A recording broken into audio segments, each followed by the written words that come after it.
good evening, good afternoon, good morning, wherever you are in the world. Appreciate you being here. We're just going to dive right in and talk about some crazy stuff that happened over the weekend a little bit and has sort of spilled over into the week.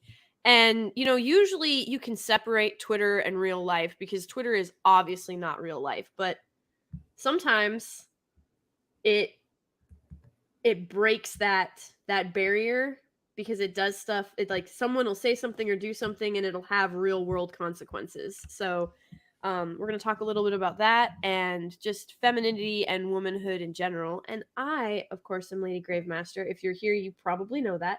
But I would love to introduce these two fantastic ladies that have agreed to join me.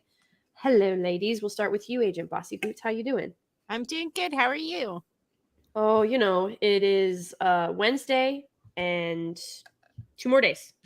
2 more days. Happy Hump Day. Yep. Oh, it is Hump Day, huh? Yeah. 2 more days till F&T too. So. Oh yeah, counting down. Studio.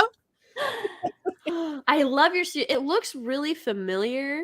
I can't put my finger on it. I feel like such a cheater that I could just roll into up and be like, honey, turn this on for me. How do I? Which button is it? Oh, thank you. I know. Yeah. So if I accidentally bump any of these buttons and I give me a couple minutes to go find Gary so he can turn it back on. I'm sure Perry will be able to do something with it. I'll be right back. I did that last night. I disconnected myself like a second early and I'm all, what'd I do? I still don't know what I did.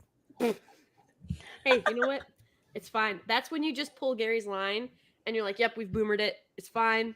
Gary will make a clip out of it. Official wear boomer. Well, I'm so thankful that you were agreed and were able to make it on tonight. So thank you, sweet lady, whom I love. Well, I said, I'm still pretty new here in town and I'm just still meeting people. So I know my son was like, hold it, you're going to stream again. I'm like, well, it's not like I have a social life here. So why not? We'll be your social life. I mean, it is the only other person I know is on the screen. Yeah. I thought, you know what? I'm only like a 10-hour drive away. I'll be there. We'll hang out. Yeah. Right. When are you headed to Florida, by the way? Are you going with, or no, because it's your anniversary coming up, so you have to go with. I have to go with. Yeah. Yeah. There was not a choice. There was not a choice there. So yeah, we're gonna fly over there and have that goes. That's gonna be exciting, huh? You know how much he loves to fly. Yeah, I do. Loves to fly. And the Mr. Sober, so it's not like I can make him a breakfast beverage, Valium, and pour him into a plane seat. It's just not that easy. You need to hold his hand really tight. You know what we should do? We should talk to Quarter Black. Mm-hmm. Talk to Garrett. A whole bunch of work on him that he can work on like a tablet, and then he can be distracted the whole flight with work. Well, that's what he usually does, like some sort of escapism kind of. Yeah. That's fair. Just tell him, close your eyes. Don't open it. Don't open them until we're up in the sky. For me, I was a scared flyer for a long time. So, and I still am a little bit and it's just takeoff and landing that I can't. Yeah. It's terrifying. Is it a stomach thing? Is it a head thing? Is it just a overall body clenching, terrifying thing? Yeah, overall. Like when I started flying, because I have to fly almost all the time, and I used to just cry. I used to bawl my eyes out. No. Yeah. I'm telling Jeremy that he is being unusually cool. I'm gonna yell at him. I'm terrified of. I just can't do it. Now I've kind of gotten used to it, so I don't bawl like I used to, but I still have to just kind of sit there and close my eyes. Oh yeah, I'm so sorry. See, my dad was a pilot, and so he was a Chinook. He flew helicopters in Vietnam, and then he actually did get his pilot's license, like commercial too. So we used to fly all the time, and he would even get little planes, and we have flown over the Grand Canyon, or we'd fly to Catalina, and we'd do all these trips. And I mean, we did a lot of road trips, but we did a lot of flying too. So yeah. See, my family did road trips because I didn't want to fly. we do grounded everybody. because Gary doesn't want to fly. So when we go somewhere, he goes, well, we'll just drive there. I'm like, babe, you don't have time to drive there. Like you can't be in a car 2 days there and be in a car 2 days back, because that's 4 days out of the office just sitting in a car. Mhm. So I'm sure he's looking forward to when point-to-point transporter pads are a thing. right? Me too. We've been waiting for that technology for a really long time. Oh, yes. Yes, indeed. No, I remember the first time. It was the first Vegas meetup that I was gonna go, and then like stuff fell out from the bottom, which seems to happen to me quite a bit. But um, I was like, well, I was like, well, I can still try and come out there, whatever. And then I asked him, I said, what time is your flight? And he's like, oh, no, absolutely not. We did not fly. And I was like, isn't that like a 17-hour one-way trip? And he was like, he goes, well, it was only that long because we had to drive up to San Francisco and then turn around and drive back down and then drive over. And I was like, No. I was like, why? Yeah, see, I don't mind driving. Like, I've gotten so used to it. I kind of like it. It's soothing. This is the only reason, like this type of stuff is the only reason that I would want like high-speed rails, like trains across the Yeah. country. Because, I mean, yeah, I know accidents happen, but you don't have to drive. You don't have to worry about it. You're not up in the air, but also like you can stretch out and chill for long distance trips. I've never done a train trip. Have y'all I ever guess, been on? I guess you don't have an Unbreakable sort of scene. I know. No. Or the Nothing Fugitive. like that. Or Yeah. like there's all sorts of good, I mean, when a train crashes, like it's an astronomical crazy. Yes. Yeah. Because it doesn't happen very often. Yeah. So yeah. But yeah, no, I've been on 2 train trips in my lifetime. One was up in Canada. And one I actually did do the Pacific Coast Highway trip on the train. Whatever that thing was called. Like The coaster. yes, because everybody made this huge deal out of it. I'm gonna be perfectly honest. The coast side, if you were on it, I'm sure it was pretty, but all I saw was a bunch of like Rocks. buildings and rocks and like homeless people. Like not pretty rocks Oh. either. Not like oh look, it's a gentle like it's the slope of the mountain going up and you can like see the mountain and stuff. No, it was literally just like an overhang. Like you couldn't see over the overhang. You saw rocks and homeless camps and a lot of Costco's. Like a stupid Yeah. amount of Costco's. Wow. I've never been on like on a train trip, like an actual train trip. I've done like short ones, like from Maryland to like Washington. And then there was like what is it? I did the a subway. I think it was a subway in Boston. I can't remember. I'm pretty sure it was in Boston. But not like a full-on Not passenger. a full-on passenger. Yeah, I've never done that. Like in Scotland, you can book passage on that Harry Potter train. Oh god, I'm going. Bucket list item. I'm getting it. I must go. It is now Yeah. a life It was goal. like we got to add that to the Wales Yeah. trip when we do that. Absolutely. Are you gonna go see the Tell fjords? them we're making content. There you go. We're making There you content. go. It'll be fun. Neurotic around the world. Yes. Are you guys gonna go see are you gonna hop on a cruise and go see the fjords? I've been to the fjords in Iceland. What'd you think? They're amazing. Okay. I was just curious because like I had a friend that I don't talk to really anymore, but it was just a bunch of ice and like water. I and some trees. I guess it depends on when you go. So when I went to Iceland, it was the last week of July and the first week of August. So it was like Wow. summer. So it was Yeah. 23 hours of daylight, and the wind is really cold, but it's like kind of warm if you're in the sun. So no, I mean there was definitely like iciness on like the shady sides, like a little slushy kind of thing, but not all of them. And the whole idea was, the fjords are really close to the Arctic Circle. Yeah. No, I really want to go. One of the places that I want to go that I haven't been. I've been to a lot of places I never wanted to go. I've seen really bad parts of places that are usually considered really beautiful. By the way, just so everybody knows, every country has a butthole and an armpit. Like it's got the nasty parts of the countries, just so you know. Ooh. But no, I've not been to Iceland, and I really want to go. Like desperately bad want to go, and probably never leave. Well, that's the time you should go though. Is like that last week of July, first week of August. Is the best bet. Oh, okay. I will keep that. It's just like when going to Glacier up in Montana. Have you ever been to Glacier National Park? Up in Montana, no. Yeah, I have not. Highly recommend. Even if you do like the Idaho or the Canadian or whichever, like, but if you go, that's about the same time you should go, and it's just absolutely breathtaking. Mm-hmm. So but no, the glacier that I was on was one of the tours that I did in Iceland. We actually took a domestic airline to a place called Hup, and then a place called what? Hup. Yep. And then from there we got on a bus, and the bus is what I needed the Valium for, because it's like a double-decker bus, and it starts like winding its way up this mountain, right? And you're going, and so what's happening is the canyons Is it like this?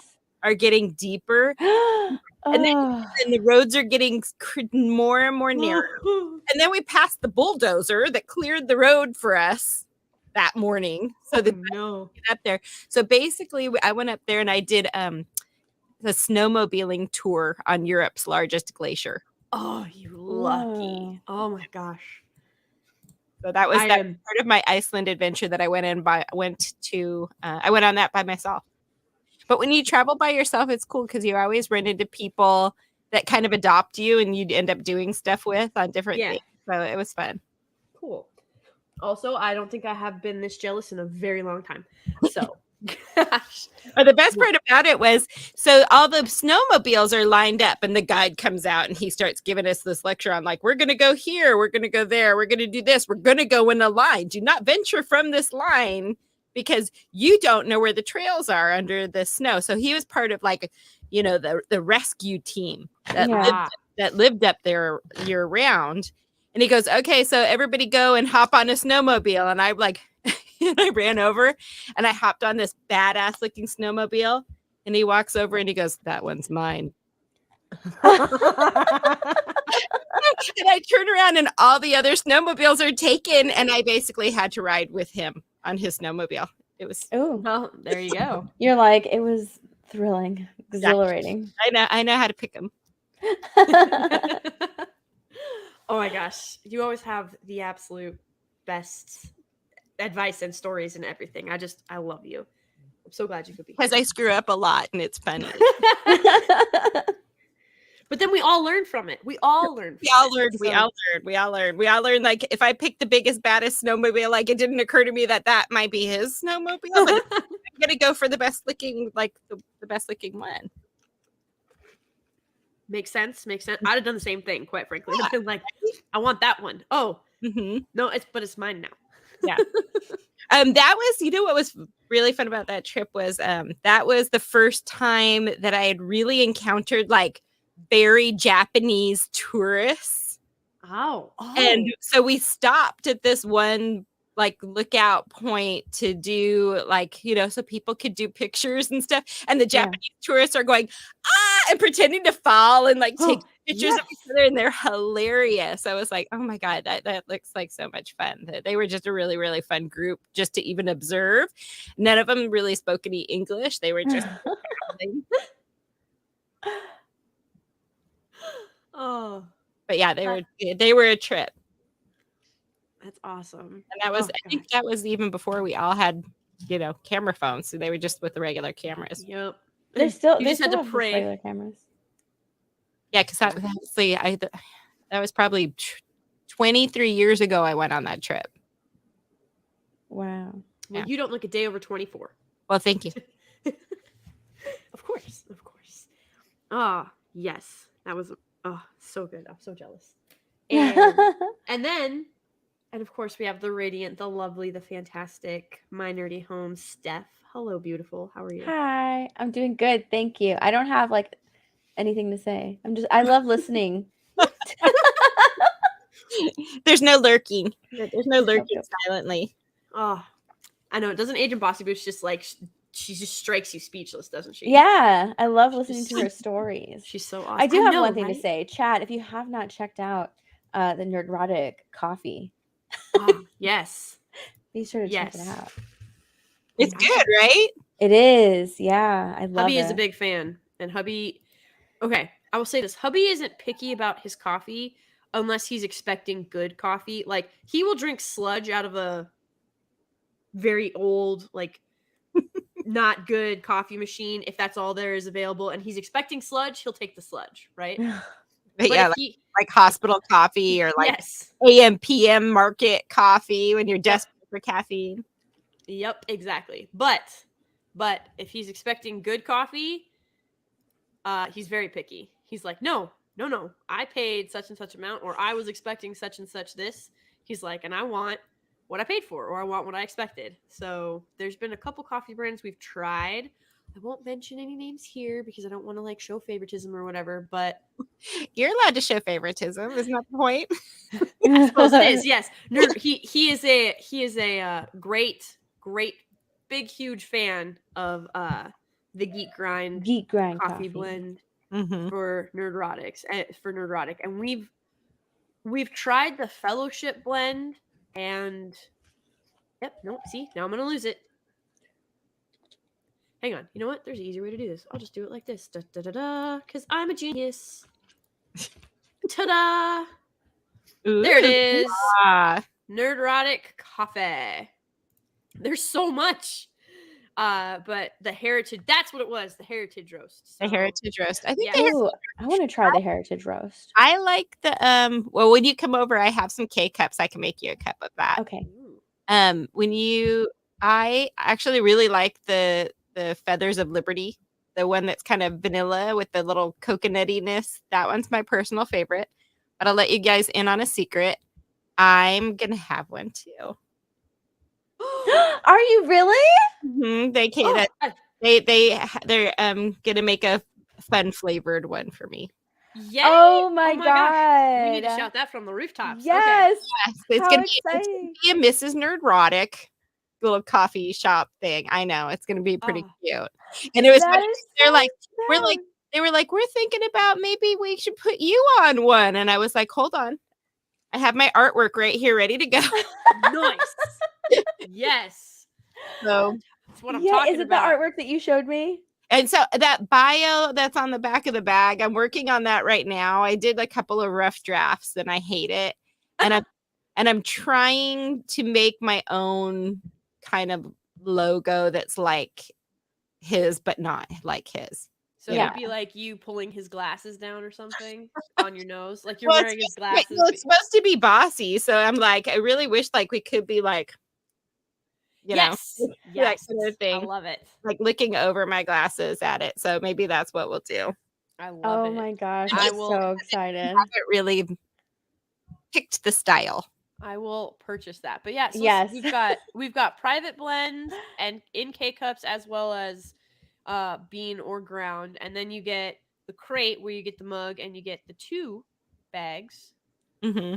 And then of course, as Agent Bossy Boots has just said, this is her current favorite. I'm sure her own blend will become her new favorite. But It's a flavored one, so it could be kind of seasonal. I don't know if it's going to be all the time, but Feathers of Liberty, I like it. I like it. I'm so excited. So many I'm K-cups. so excited. I don't remember this many K cups 3 weeks ago when I was last on here. Here it is, the sampler. The samplers are nice, yeah. And I did get some of the FNT samples to send out with the swag winners that we had this week, which is fun. Nice. Oh, yes, for anyone that doesn't know, if you are on Instagram, you should follow Agent Bossy Booch because she does Sunday swag. They do. But that's just following Nerdrotic. Yeah, well, you got to follow Agent Bossy Boots too. But yes, you got to follow Nerdrotic, and then you get Swag Sundays where you can win stuff. And she always has great stuff because she's a classy lady and we love her. But yeah, so there's the sampler for $20, which is not bad. I strongly recommend you guys give it a look-see, because Mrs. Nerdrotic works very hard, and so does Geek Grind, and they deserve a little love. Oh yeah, all the That's good. These guys are great. So all the coffee comes from the Cruz family farm in Colombia. And they're going to be making a trip there, I do believe, this November. So we should be able to get a lot of new images. I love that they made that. Oh I'm my gonna God. have a mug with my Look at the yellow. travel mug. Oh, Oh, you it's so are? cool. I need it. Yeah. I need Yep. it now. I did start a new Instagram for it. So it's Okay. so you find it. It's a Bossy's Coffee and Tea Emporium, and you'll see my little yellow girl there. So Bossy's Coffee. So I've just been setting up an Instagram, in waiting, and I'm just like kind of curating what kind of coffee things we're going to have because this is a good segue. There's all sorts of beauty products on the market that have caffeine in them. Yes. And I have been really into using, things that have CBD, things that have caffeine, things that have, and trying all of the products that are sort of employing that new technology that's out there. And I do like some wake up eye cream that has, caffeine in it. I think it really does make a difference. It's sort of like how we used to have things that when putting vitamin C in our products was kind of new. That's where that kind of direction has been going. It's like you're seeing more things with caffeine and more things using CBD technology. Yeah. Yeah, because rather than ingest, like it helps brighten your skin, like just like it does, like gives you that lift, but you don't actually consume it or whatever. Right. Which is cool. So yes, that was a brilliant segue. So yes, we are. So Steph, I know we did your intro, and thank you, by the way, for the Geek Grind shout out. I'm sure Nerdrotic will appreciate it as well. But yeah, so if you guys go over to Geek Grind, you can check it out. Also, here is Bossy's Coffee right here and Tea Emporium. We got some. Ooh, I like that. It's very sassy. Sleepy bitch. That's awesome. Amazing. Yeah, and the woman that does those ceramics, she does a lot of really cool designs. And so this is just basically like, caffeine life and things that go with it. Go to that one. Yeah, go to that one. This one I just discovered at HEB, and it is so good. And that's from Abilene, Texas. Really? This Chica high protein coffee. So it's basically a protein shake with espresso in it, which is something that I used to make for myself all the time.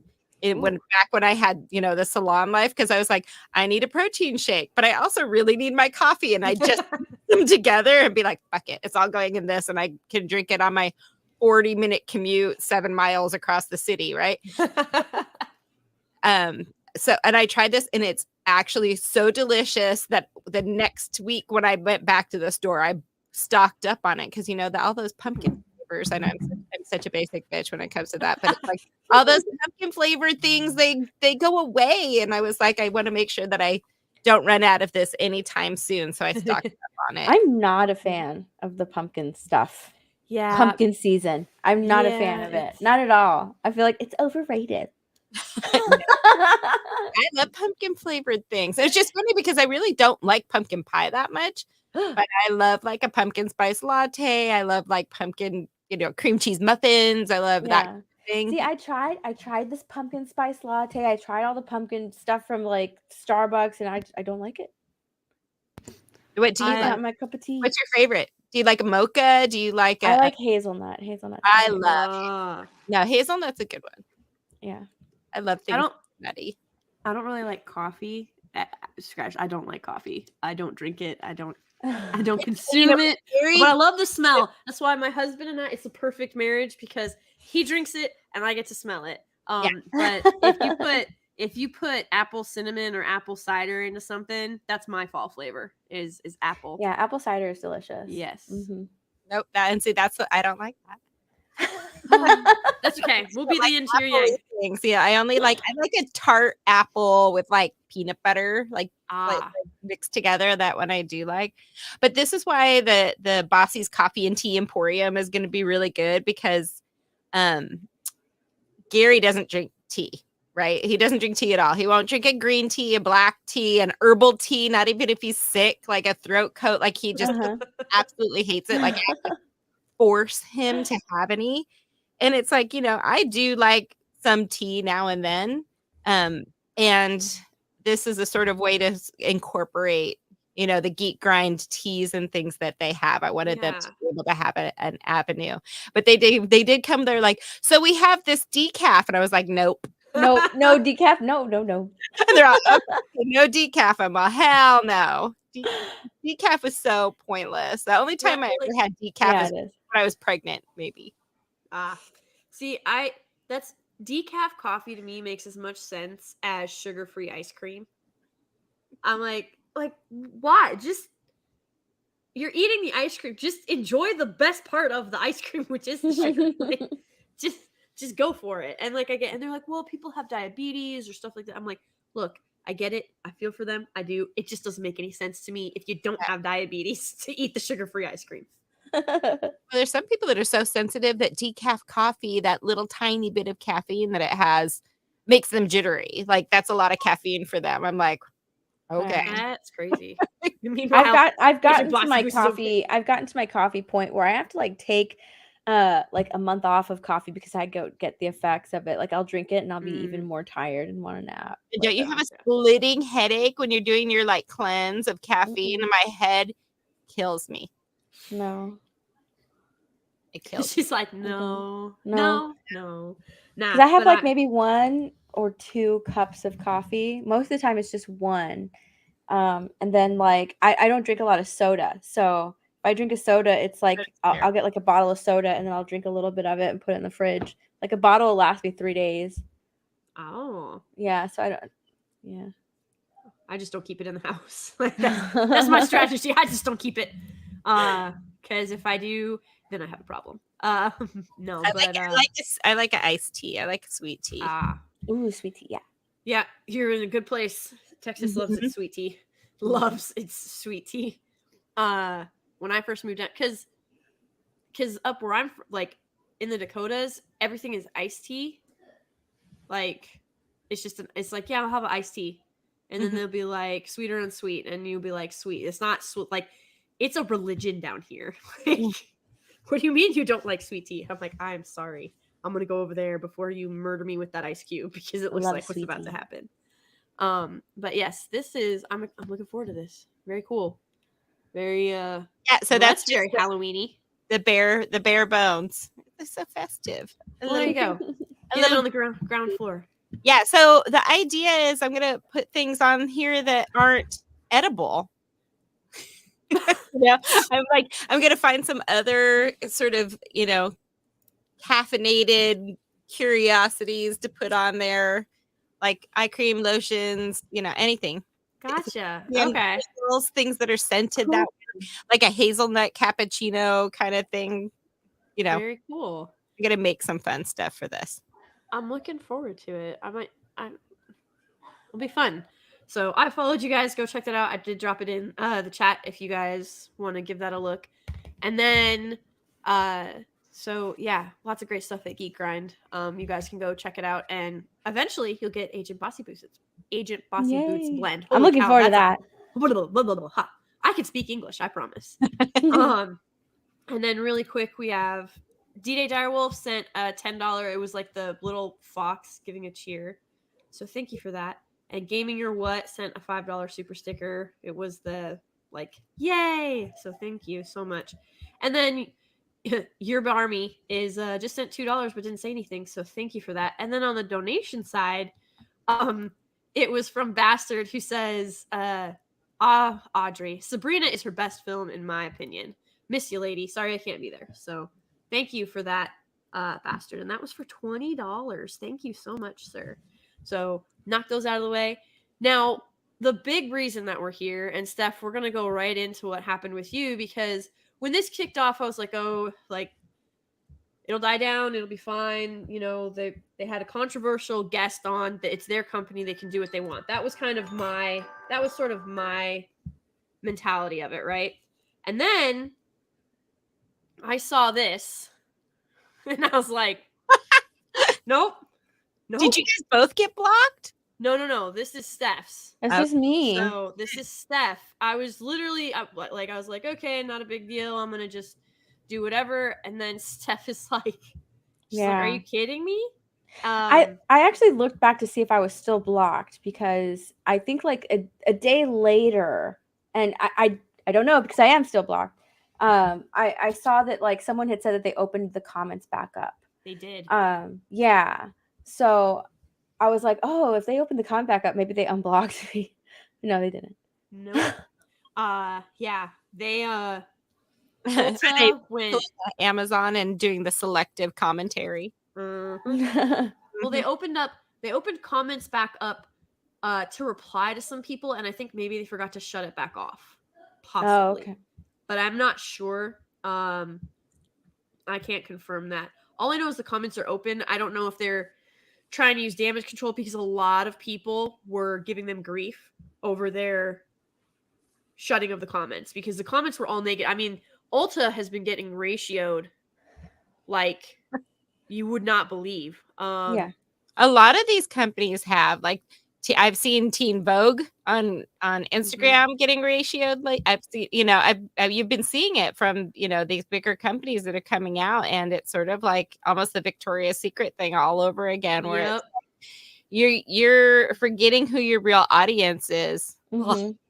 Yeah, and I'm proud. I'm really proud that like women are finally fucking standing up and being like, no, we're not gonna stand for it anymore. Like, we've been quiet long enough.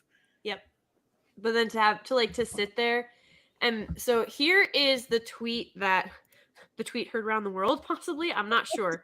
This is here's the thing. This is Dylan Mulvaney, and is a TikTok star personality, whatever, and has got a crap ton of followers. And less than a year ago was like, oh, he's like on day 70 something of being a girl, not a woman. Yeah, a girl. This is a grown man. He's like in his mid 30s. This is a grown man in his mid 30s who is wanting to be a girl, not a woman, a girl.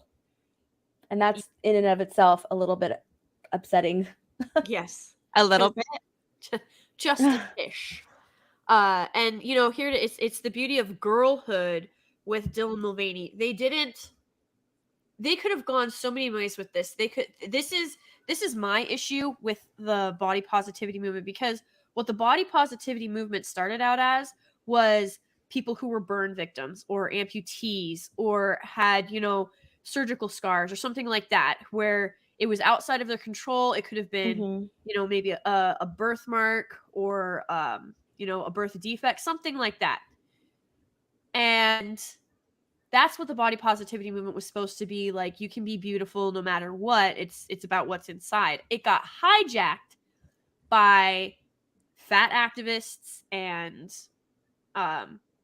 lazy people, quite frankly. And now it's going even further into this kind of stuff, where it's, well, if you disagree with me, you're a hater, you're bitter, you're trying to keep me down, right?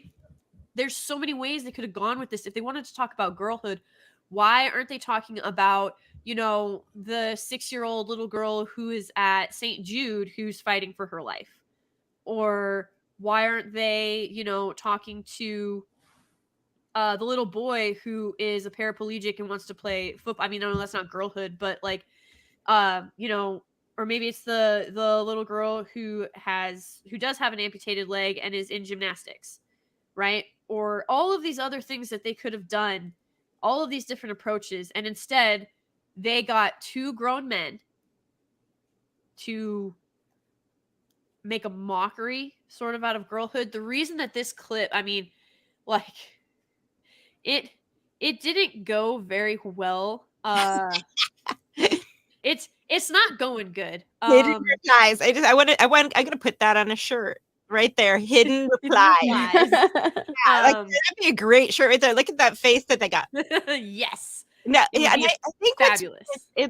So what I'm to understand is this person recently put on this display. Yes. Yes, it And is. It's when we're incredibly recent. And my problem is that this is a performer. Yep. This is exactly. an actor. He's an actor. This is an actor. actor. Yeah, this is a Yeah. performer. This is an actor. And he even says it when he's talking to this person. He's just like, I can still be a performer. This is an actor. And right now I feel like he's just acting Yep. as a girl. But people are taking him and like seeing, oh my gosh, you have so many followers on TikTok. Why don't you come and be a representative for women and Yep. come and speak on behalf of women? And it's like, Never no. experienced How life about a girl. No. Like this was not this is a grown man that's a woman pretending to be a girl, talking about girlhood, which they've never experienced because they were not trans as a child or preteen or even a teenager. Nope. And it's so here is where, so like a lot of the things, because this is an intentional clip. Obviously, like there's a much longer interview that happens, but this 15-second clip was enough to make so many people mad because again, he's a comedian and an actress, and you don't like, it does, like Steph said, it feels like he's playing a bit. It feels like this isn't genuine. This isn't coming across as genuine. And this is like basic. Look, what makes me laugh is these are two biological men who are mansplaining girlhood to women. Yeah, they Like, are. They that's really what are. it comes down to. Yeah. And so a lot of actual women are like, wow, this is just peak misogyny right now. Having two men mansplain what girlhood is. Well, this was my tweet of the day, was like, this is pretty much how these things go. If you let them just keep talking, they bury themselves every time. They bring their own shovel to the conversation. Yep. And just end up burying themselves because they think they're doing this really, really good thing, but it's like Pac-Man. And then it comes out the other end, and it's like, right. Was that really what you were trying to say? Are you here to tell? You're here to tell me about girlhood that you've never experienced. Yeah. And Dylan himself is just a controversial character. One, because he's only been a girl for like, I don't know, 70 some odd days. Just girl. And he calls like, you know, our lady parts a Barbie pouch. Yeah. Do you really, who has ever in the right mind considered that a Barbie? What the fuck is a Barbie pouch? That's like trying to make fetch happen. Yeah. What is a Barbie pouch? This is how you know you have absolutely no idea what you're talking about. This is a person who Tampax sponsored and told this person to talk about their mangina, their products. And he's just like, I thought this stood for small, medium, and large. I had to Google it. I was like, are you kidding? Seriously? Yeah. And he's, you know, he was chosen to like speak on behalf of women. And it's just, my problem is that this person has just made a complete mockery of what they're trying of the conversation, right? Of what they're trying to promote. They've just made a mockery of it. Because if you go to his TikTok, it's all of the like the stereotypes, the terrible stereotypes that people are getting upset of, you know, movies and men perpetuating these stereotypes of women. That's all his TikTok is. Yeah. That's all it is. And it's just a flamboyant stereotype of it. It's ridiculous. And that's why a lot of people are like, you're making a mockery of women. And you know what? They can, because most women don't care. And most women are non-confrontational. Most women, you know, just go, okay, well, I guess that's what we're doing. You know what I mean? There's a lot of very passive creatures out there. I've read about them.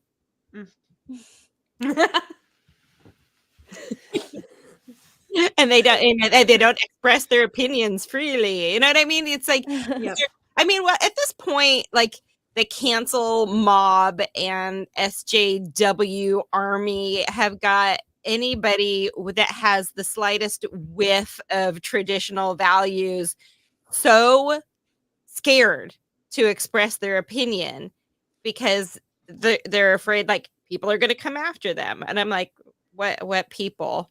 Yeah. I'll send you a meme you can share. It's like these are the people that are calling you an incel. I know. Like the two like twinks in the convertible. It's like that Zoolander scene. It's like, are those really the opinions that we're really worried about at this point?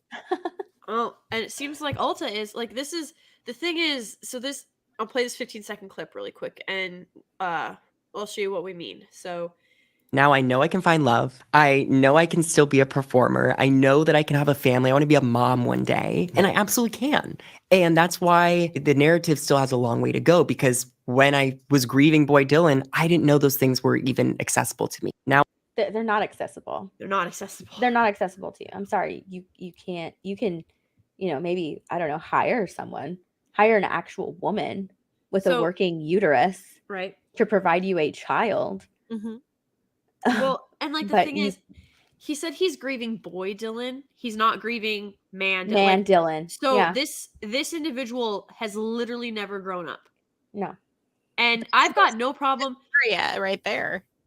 right? It's they, Wrong they've with them. yep, never grew up, has, No has interest in growing up. nope, no interest in growing up. It has now found a way to like this is why I think for anybody who's curious, I genuinely think this guy is a grifter. I think he saw an opening. He's a comedian. And I think he saw an opening. He saw that he could make a lot of noise. He could rattle a lot of cages. He could get a lot of attention. That means money in his line of work. And so he went for it. It's just a bit to him. That's really It is how just a comes bit. across. Yeah. It's That's just a really bit. how it comes across. And the thing is, Ulta is like this is a massive platform. This is a huge multi-billion-dollar this is one of the largest beauty brands, like bulk beauty brand companies in the country, if not the biggest. And they're sponsoring this guy to talk about girlhood. They're ignoring women athletes, they're ignoring women vets, they're ignoring women survivors, they're ignoring Yeah, there's a lot of corporate of women. opportunity out there Yeah. that's being missed. Yeah, And so instead, we're putting this. yeah. This is at the forefront of Yep. telling me what's really hot right now and what colors and what products and stuff I'm going to get. So, a little thing about Ulta that I will say is, the main difference between the business model of Sephora and Ulta is what? Sephora doesn't have chairs in the back that make it salon-y, where a lot of the Ulta beauties actually have working cosmetologists in there, right? So a lot of the professional brands that are out there that are salon exclusive won't go into Sephora because Sephora is not technically a salon. So what Ulta does is they put a couple chairs in the back and we're a salon now, and they bring those professional brands in. And I think that you have to remember, like, Ulta Beauty is basically just a distributor. Yeah. Mm-hmm. So what you have to do now is actually start kind of speaking to all of those brands that are in there. So you need to start looking at like, okay, what's Ulta carrying these days? What are the lines that are in there? Like, do they have Wella? Do they have Amika? Do they have like It's a Perfect 10? Da, da, da. And it's like, and you need to start sending this stuff where it's like, hey, have you seen that Ulta's doing this? Like, is this your target audience now, so that I can know whether that your brand is right for me still or not?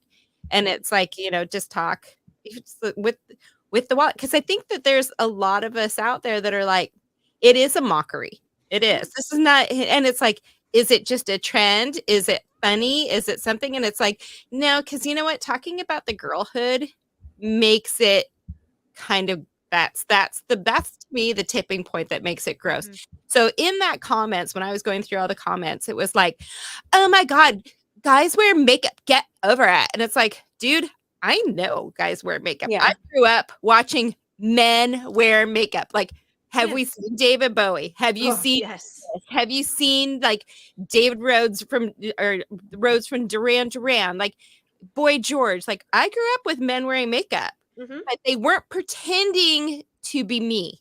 Yes. Mm-hmm. Exactly. You know what I mean? They were men wearing makeup. They were rock and roll stars. They were still, it was edgy. The trouble with this the trouble, like looking at this, is that this generation just thinks they fucking invented everything and just need to be seen and need to be heard 24/7. Right. And nobody's told them to pipe the fuck down. Yep. That's exactly right. No one's told them to shut up. And you bring up a really good point. Like, I've seen a lot of the comments like, boys wear makeup. Boys wear makeup. Get over it. They wear makeup. It's like, yeah, we know. We know about James Charles. We know about Manny MUA. We know about like all of the makeup influencers on YouTube. I used to subscribe to a lot of them, because they were entertaining at one point. Yeah. And like I used to watch them do that. I understand that like guys do makeup, and sometimes they do makeup a lot better than women. But you're absolutely right. They're not pretending to be someone that they're not. They're not pretending to be women. They're just doing makeup. A child. They're not pretending to be children either. Yeah, this person is transitioning into a girl, into a child. 8-year-old. I think he said that he's an 8-year-old girl or something like that. Yeah, which is like, I'm sorry, but an 8-year-old girl is not allowed to wear makeup in my house.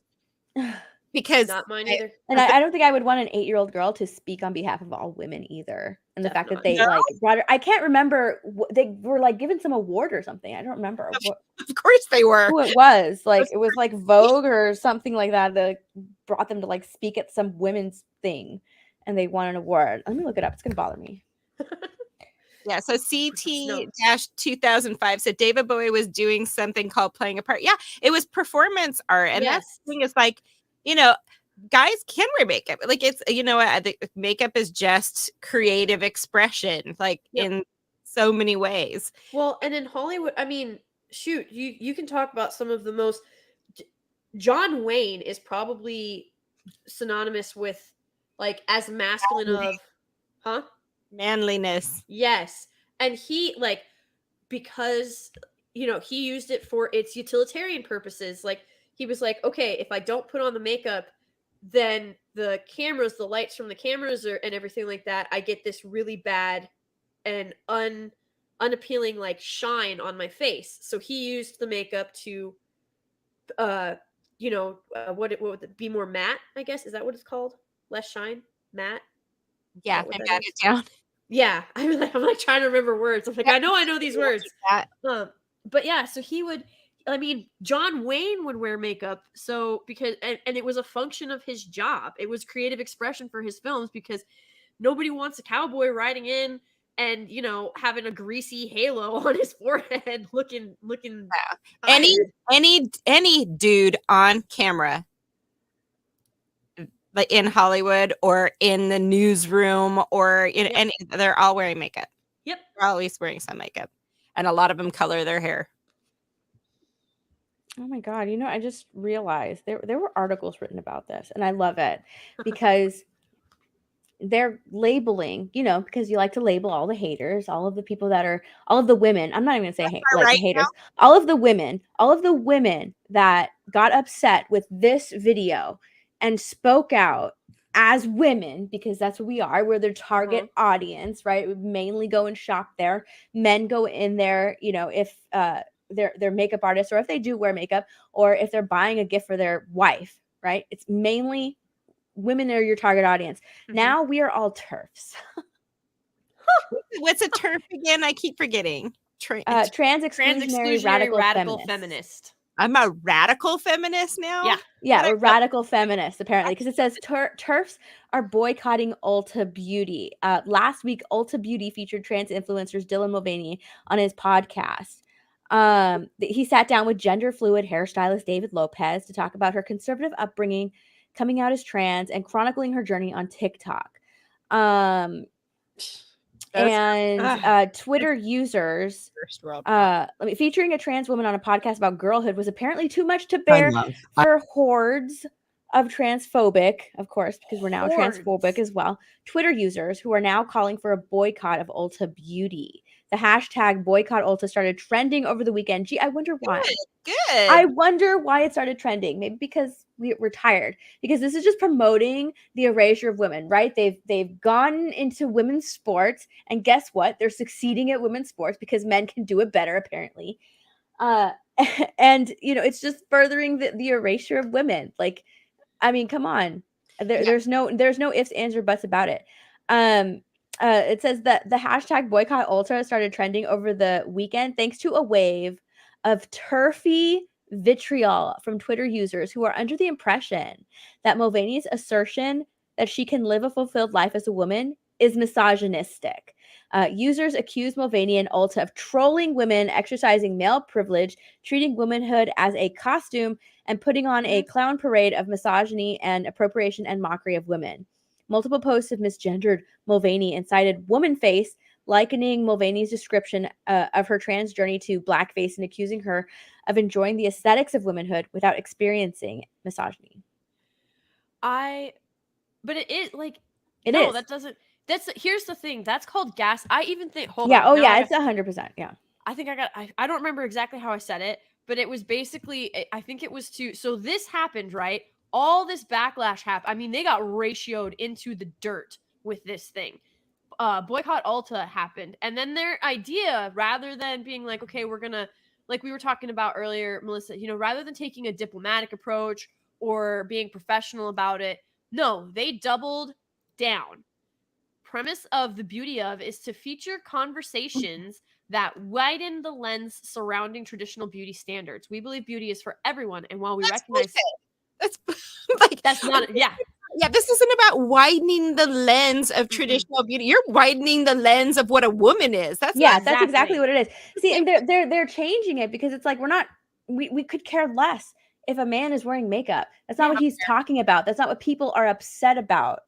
Right? That man thinks he's a girl. Not even like we're not even like pretending to be a woman. We're sexualizing children. Yep.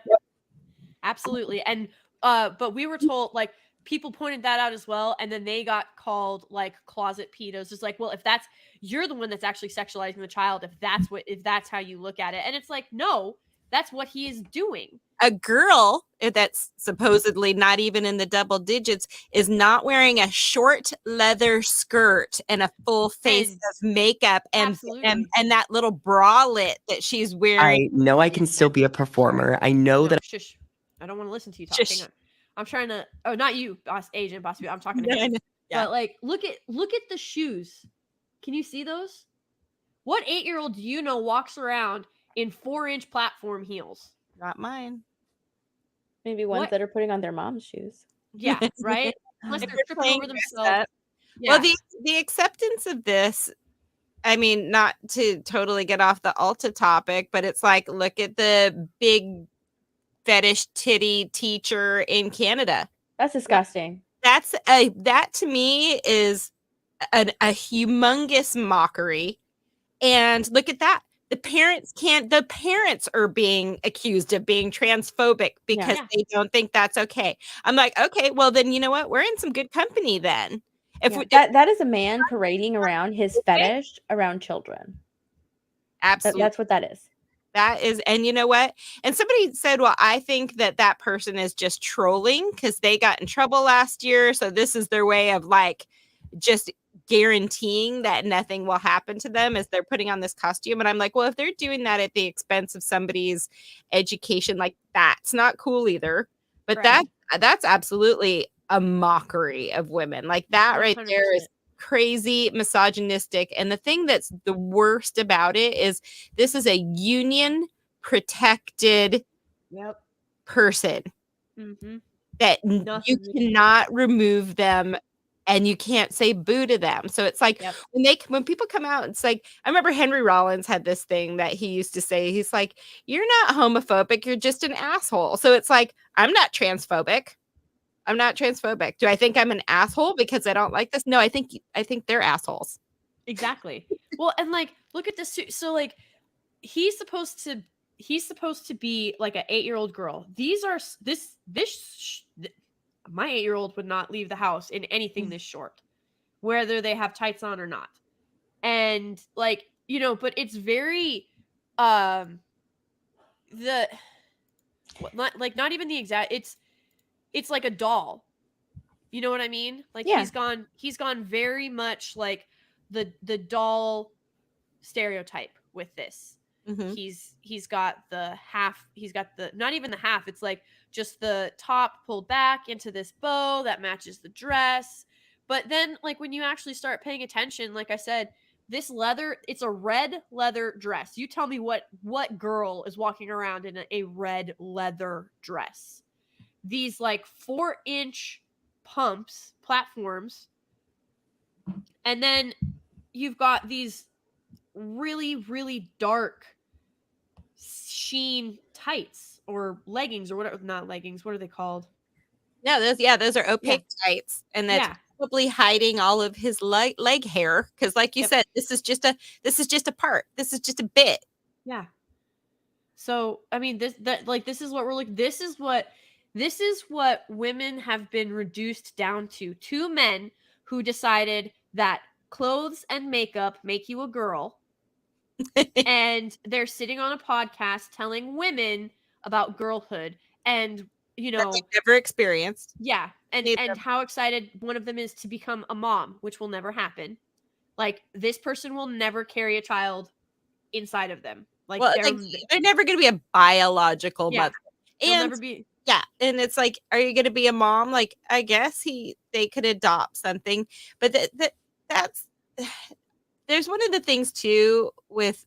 And to me, it's like, is this person trans or is this their comedy bit? Because Yep. when you see, like, even RuPaul doesn't walk around and drag 100% of the time. No. Like, RuPaul is RuPaul, and then he has his like drag persona that he puts on.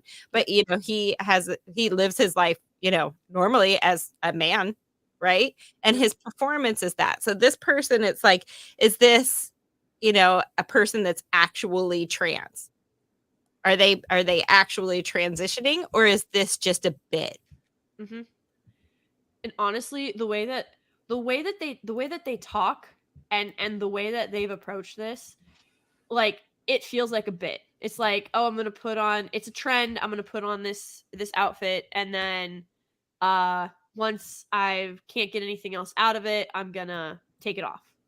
Mhm. You know what I mean? Like, that's what I'm saying. Like, they're wearing this as some sort of money grabbing costume. This is a grift. This is someone who doesn't have any real world experience about what they are talking about. They've never been a girl.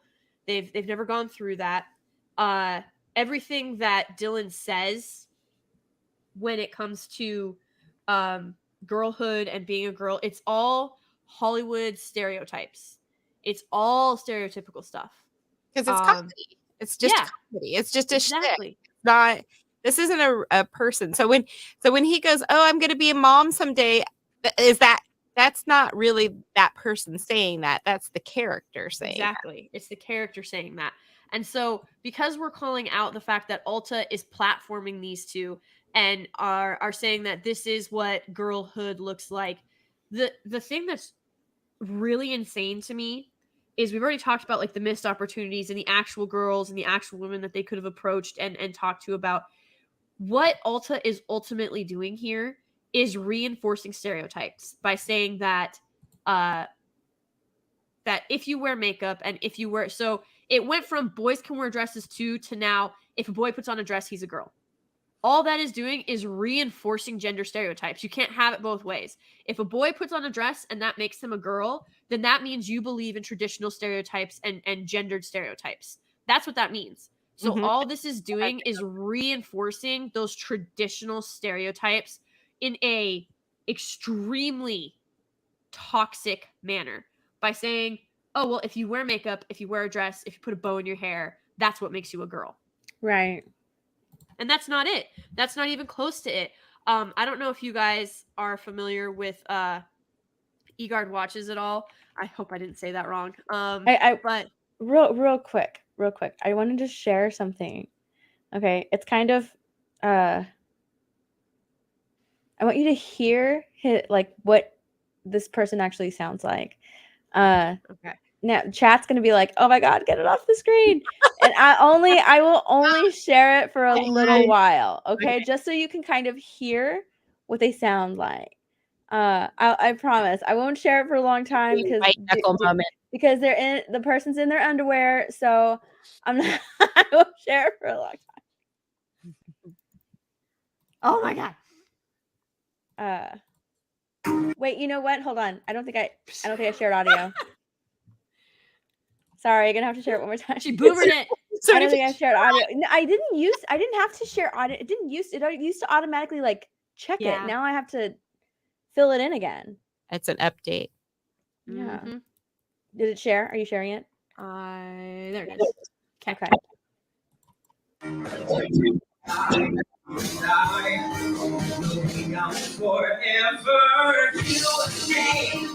Right? Do you? That's Dylan, by the way. If anybody's confused, that is Dylan with a Ken doll hairstyle. So like, yeah. So that's why I'm kind of like, well, it's just a bit, right? Yeah, but He's it just being a little was still very like childlike. Mhm. Yeah, and it's not childlike because like Freaky Friday, right? You know what I mean? Like Yeah. Jamie Lee Curtis, and they switch bodies, and oh my god, now I'm like this young girl. I'm the Crypt Keeper. Like it's not like a comedy where I'm trapped. I'm trapped in I'm a young person. I'm a child, and I'm in my skivvies. Like it's just inappropriate. Inappropriate. And I That's what I'm would, saying. and I'm not. I'm a really. I like to think very sex positive person. This isn't about that, but it's just like this leaning into sexualizing children and girlhood and the underage and the cuties and like that. It's Well, getting even She-Hulk came out and said that it was a sex positive show for children, and it's like, why in God's name would I let my children watch that? Like, Yeah. no, absolutely not. And Yeah. then because and like so like we were saying, Ulta came out, and rather than taking a diplomatic approach, they are burning the bridges as fast as they can. Widen the lens surrounding traditional beauty standards. We believe beauty is for everyone. Nobody said it wasn't. No one said it wasn't. That's not the conversation. They're not even keeping up with the conversation. No. They're just trying to redirect. Yep, they're gaslighting, they're redirecting, and they are 100% reinforcing horrific stereotypes. And while we recognize some conversations we host will challenge perspectives and opinions, we believe constructive dialogue is one important way to move beauty forward. The intersectionality of gender identity is nuanced, something David and Dylan acknowledge themselves within the episode. Regardless of how someone identifies, they deserve our respect. One, no, they don't, because respect is earned, not given. You can be respectful towards someone, and that means you don't like spit in their face or trip them. And then there's giving someone your respect, where you actually view them as someone that you could look up to, that you would want to listen to, that you would allow to maybe not fully influence your life, but you would go to if you needed something, like some kind of direction. You would be like, well, this is a person I respect because they've done this, they've shown this, they've proven that they are a person that can be relied upon, so I'm going to go to them. That's not what's happening here. These people do not deserve my respect. They can I will be respectful towards them up until it's not. I don't need to be respectful of Ulta Beauty because they have insulted, belittled, degraded, and gaslit me, and then told me it's my fault. Mm-hmm. And that's exactly what is happening here. And so we're talking about intersectionality of gender identity. It's not nuanced. This is a bit for Dylan. It's a bit, and that's all it ever will be. And they're not challenging anything. Like what up here where it says that some conversations we host will challenge perspectives and opinions. This wasn't challenging perspectives or opinions. This was basically telling girls and women who had any kind of issue with being with a man dressing up as a little girl and hypersexualizing it, and then saying that they don't want this to represent them as women and girls, to shut up, sit down, and just accept it. These two men are talking about what it is to be a woman. Shut up and listen.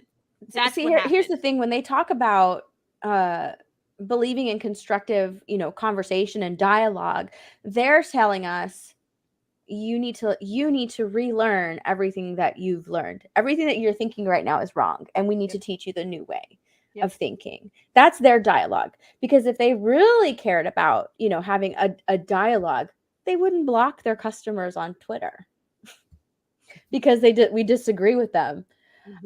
If they really cared about having a dialogue and actually listening to people complaining and actually listening to what they're complaining about, because it has nothing to do with traditional beauty standards. It's not what people were upset about. Then they would understand exactly why. If they were open to listening to them, they would understand why. But instead, they sort of switched it around and they're like, oh, no, we're open to having a dialogue. But you need to first understand that this is a space for everyone. You need to first understand that this person over here, they deserve your respect. They're not going to earn it in any way. You just have to give it to them because we say so. Yep. They don't want a dialogue. They want a one line of communication, their line of communication, where you sit and listen. You do not contribute. You do not say anything. You don't object or ask questions. You simply sit, absorb, and rewire your brain. That's not a conversation. That's a soapbox. Yeah. Yep. And it's crazy to me that this is how people approach this. Yeah, roll down to the second part of that, which was dialogue is an important way to move beauty forward. Intersectionality of gender identity is nuanced. And, regardless of how someone identifies, they deserve our respect. You know what? Honestly, I hope that Dylan's bit is a grift. Me too. Because if he thinks that he is actually a child, he needs help. So when you put, regardless of how someone identifies, they deserve our respect. So the fact that he's identifying as a child, I'm supposed to respect that. Right? Yeah. No, he should be getting a juice box and put to bed at 7:30. Like, brush your teeth. I don't respect a lot of 7-year-olds. No. Actually find a lot of 7 and 8-year-olds a little annoying, to be honest. Yeah, fucking annoying. Well, and what's crazy to me too is like when you look at 5, 6, 7, 8-year-olds, they're selfish, they're self-absorbed, they get violent when they don't get their way. I actually put this up earlier today, yesterday, because I don't know, I forget. Some woman was like, she tweeted out, someone got a screen grab of it, and they were like, children naturally want to share. Children naturally want to give their things over to other people. And that was Matthew. Yes. Yeah. Yes. And it's like children naturally want to do these things. And I'm like, I literally just had to peel like 6 5-year-olds off of each other because they all wanted the same swing. It didn't matter that there were 5 other swings open. Like, I had to peel all these 5-year-olds off of each other because they all wanted that one swing. Mm-hmm. Had to be that swing. And it's just like, no, they really don't. You have to teach them compassion and patience and consideration and sharing. Those are not inherent value or inherent tendencies in humans for the most part. That is something that has to be taught.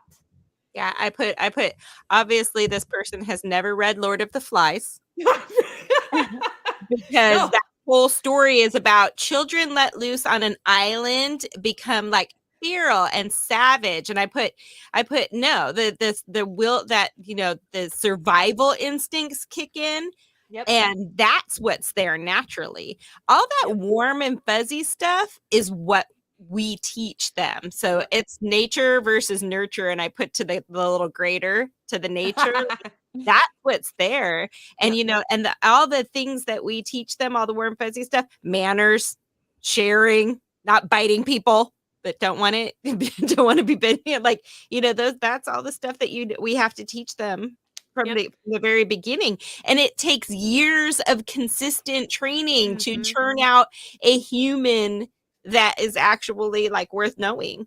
Yeah. And the crazy part too is like, if God forbid, like, there's probably not enough wood to knock on, but if, say, World War III were to happen or something of that nature, like, right, if everything went to crap all of a sudden, these people, not gradually like it is, just sudden, like, kind of like that, just like a sudden stop rather than this gradual boiling a frog in water type thing. If it happens like that, so many people would, like, manners, consideration. Hey, can I borrow a cup of sugar? No. And if you come on my property, I will blow your hands off. Like, survivalism kicks in. You're going to take care of your own. You're going to do what you can.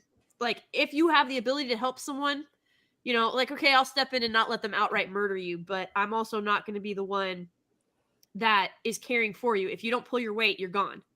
Like, that's how it works. If you're not going, if you're in a situation, if you're in a survival situation, if you do not have some type of skill, you're going to die, or you're going to drag whatever group you're with down with you. Because there is no, like, this, it blows my mind that people are like, well, you know, I forget who said it, but it was like, it's going to be crazy if World War III pops off and historians have to go back to TikTok to get like references and stuff like that. I'm like, what TikTok? Like, you really think that if something like that goes off, you think that Twitter, TikTok, those are luxuries. Like, those are not necessities for life, that's yo. These are people that are so immersed in the first world that they've lost sight of what actual hate looks like. Right? They've lost sight of what, you know, an actual struggle might look like. Mm-hmm. They've lost, they're completely clueless now. Well, yeah, and like the fact that they think that these social media platforms would still be around if something like that popped off. Bookstores were not, like, you couldn't get into libraries during World War II. You couldn't get into bookstore. Like, I remember reading Oxford University literally sealed their library and took their most valuable books underground so that if they got hit, the books wouldn't be destroyed, because some of them were the only copies that existed in the world. Mm-hmm. Oxford University, for those who don't know, is older than the Aztec Empire. It's been around a long time. Okay? So when you think about it in that context, there's no way. You think that Twitter employees are going to like log on and just continue their work? Like, make sure that everything keeps running smooth? But it's important. Their work is so important. Their work is so important. I'm like, God help us if the men who, and yes, because you can look up the stat, it's like 98.9% of water, electricity, gas, coal, all that, men are in those jobs. So Mhm. God help us if those men, anything happens to them, Mhm. because this whole country is screwed. Like, yeah, so did Brian put Kenneth. Hunting is important, fishing is important, trapping is important. I'm like, that's why I put it's the Hunger Games. It's like we're not where she's out there with her bow and arrow and just trying to keep, you know, the people close to her just maybe a little bit fed so they don't die. Mhm. I guess I just read a lot more post-apocalyptic novels than Well, and that's, oh God, don't get me the started people on thinking that they're going to survive on Twitter. I know, like, it's crazy to me, because that's like, you're literally just trying to put food on the table. You're trying to find clean drinking water, and you think that you're gonna have time to fire off a tweet, or that anybody's gonna, or even if you could fire off a tweet, do you think anybody out there is gonna care? No. Like, no, that's not the world that you're gonna be living in, and it's to see how removed they are from reality is a little bit frightening, but also it's very eye-opening as to how out of touch they really truly are. But David and Dylan, they're being brave and they deserve our respect. I'm like, what have they done in their, like, this is an honest to God question. What have they done in their life that I should be respecting? Have they gone off to war and single-handed, like, I got 2 Marines were standing guard at this base when a truck full of explosives barreled towards them. They did not run. They held their positions and they fired on that truck and they stopped it from entering the base, and they both died. I respect those 2 men. I don't respect David and Dylan for sitting there and trying to tell me about girlhood. Mm-hmm. This didn't do anything. This accomplishes nothing. This does not move beauty forward. This is not moving beauty forward. For anybody that's curious, Egyptians invented makeup. It was the pharaohs that first wore it. It was for men, and the reason that the pharaohs would wear makeup literally was because they would try so hard to stare up at Ra, the sun god, Mm-hmm. that they would start to blister around the eyes, and it was to like make their eyes look elongated and to cover up the blistering. That's why makeup was invented, in case anybody's curious. I think they invented hair color too. Probably. Yeah, Even maybe though- the other one's like it's like nobody's arguing against men wearing makeup. I Nope. mean, Yeah. men have been wearing. I mean, look at the Victorian stuff. It's Yep. like they've been with the whole maquillage and their beauty things and the powders and Yeah, powder. the lead-based powder. It's like they've been wearing makeup forever. Nobody's arguing about that. I'm saying, and honestly, it's like that's not brave. At this point, you know what's brave? Women coming out and going, "That's fucked up." Exactly. That's actually the brave move right now, where it's like, Yep. that's fucked up. You're like, you know what? Dress up like a drag queen and fucking lip sync to Rihanna and dance around and do a performance, but don't sit down like you're on the fucking View and explain to me what it is to be a girl. Mhm. Mm-hmm. And I Yep. think we need to stop saying woman, girl. It's a And I girl. Yeah. That's going to drive this. That's what's really going to drive this is how he identifies as a girl. Yep. Yeah. A young That's the one thing that people were so upset about, is that he's talking about girlhood, and people found that uncomfortable. Yes, absolutely. Because he goes from talking about girlhood to, like, right here. He says, "I can be a performer." It is chronicled that child performers, child actors, child actresses have terrible adult lives. 99% of them. I mean, look at Drew Barrymore. She drugs, alcohol, wild, like all of this stuff, all these benders. And the only reason she pulled out of it, she talks about it, is because Robert RDJ came along that was just Scarlett Johansson. It was Keanu Reeves came and talked to Drew Barrymore and like just treated her like a person. Just talked to her, asked her what was wrong, asked her if she was okay, and she said, "I can't." She's like, "Nobody will help me." And so he helped her get out of there, go find rehab. She started to recover, and she came back a healthier person because one person asked her if she was okay on this Mhm. spiral. I mean, I don't See, I that's don't know not if what you stands guys out to me when he says, "I know I can still be a performer." When he says that, I'm like, he's putting on a show. Yep. He's 100% putting on a show. Because if you look back, he did an interview like a year ago, and it was him. He's not dressed like this because, again, he's only like 3-6, I don't know, maybe like almost 3 months into being a girl. Yep. And he talks about, like, you know, his TikTok and finding a following, and he was in musical theater. He was featured on Ellen. Like, this was back when he's a performer. He's an actor. He's a comedian. That's who this person is. And he in this interview, he's like, "I'm always like looking for my next bit." And I feel like that's what this is. This is his next bit. which would be totally fine. That's what I said. It's like if it's just a performance, it's just a performance. But for a company like Ulta to sit them down, like this is who represents us now. Mm-hmm. Yeah. This isn't who I don't want this person speaking for me. Yeah, I mean, I'm kind of racking my brain just trying to think of like when adults have ever played like a child and it's been like a comedy bit. And I think of the old SNL Yes. Gilda Radner doing like Nadia Comaneci. Nadia Comaneci. Nadia Comaneci. And she does that a couple of times and it is freaking hilarious. But Chris Farley.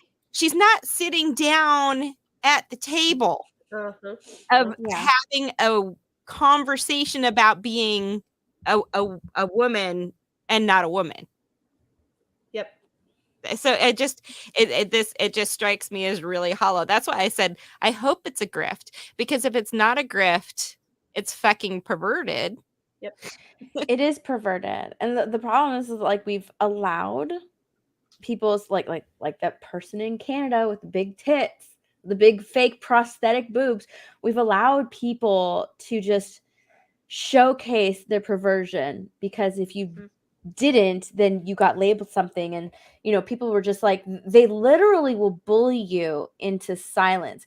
And what I think is interesting is that like they wrote these articles, trying to like get people to be on Ulta's side, trying to get, women like on Ulta's side. And it's not happening because they wrote those articles calling us like transphobic and TERFs and nothing. Like, sorry. Well, It means very little. Sorry, because people are really upset at this specific person, because a lot of people, because if you follow along on his TikTok, this is very recent, and many people find it controversial and just don't like what he's doing because they think that it's a bit, that he's just playing a part, that it's not actually coming from like an honest place, like, oh, I've always felt this way or whatever, you know what I mean, how people have those stories, but that this is just a bit for him. And the fact that like he comes out there and he like he really does make a mockery of of I don't know, womanhood, girlhood, because he's a girl and he's trying like all these new things, like running in heels and just, out in nature and come on, let's go. calling your private bits, a Barbie pouch, and getting sponsorships from like feminine products. And it's like, really, why are you sponsoring this person? Like, you know that they can't actually use those products. So why are you sponsoring them? That he got backlash when they did that. When like he got sponsored by feminine products, he got backlash because it's like companies are going to like the extremes to try and prove like, look how accepting and woke we are, even though it doesn't make any sense. I want my woke points. Having a drag queen talk about tampons. Yeah, this is. Did you see what I just did? I tried to drink this with the lid on it. Love it. You need some coffee. No, I'm just kidding. I think what? No. I think that it's. I just want to like clarify too. It's like, okay, this is. I'm sorry, but this is where you're bringing the kids into it. Yep. I don't care what consulting adults do behind closed doors. It just, you know what I mean? It's not my business and I don't care. But when people want to come out and talk about like, I'm a little girl in my leather dress with my heels on. And it's like, okay, no. Nope. And I'm going to explain to you what it's like to be a girl. Yeah, exactly. And I have all this power. I'm empowered in this dress. And I'm like, okay. I don't know why that you would find that empowering, because it's like that's like a slutty little girl outfit. That's not a place of power that we're coming from. It's not exactly Xena, is it? Right? Like my big issue with this too is the type of, this is not empowerment, and that's what this is all being labeled as female empowerment, woman empowerment, girl empowerment, and it's like, no, there's nothing empowering about watching She-Hulk twerk on screen. Like, that's not empowering. It's not empowering to sit here and be mansplained to about the wonders of girlhood. It's not empowering to have women on screen belittling men and treating them more terribly than we have ever been treated public. Like, I'm not saying there aren't terrible men out there that have been derogatory or misogynistic or anything. That's not what I'm saying. But you point at, even if you go back to the old James Bond movies, when Bond would he'd slap her across the face and then they'd make out, right? That was less disrespectful than what these women are doing. Like, Captain Marvel comes to mind. She was so demeaning and so degrading and so full of herself towards all those men. And I cannot recall any type of cinema where women were treated like that on screen. Like, I can't think of a movie, unless it was the actual point of the movie was to like show because oh god, why can't I? Huh? Unless it's actually showing, unless the point of it is sex. Yes, exactly. Unless the point of it was that.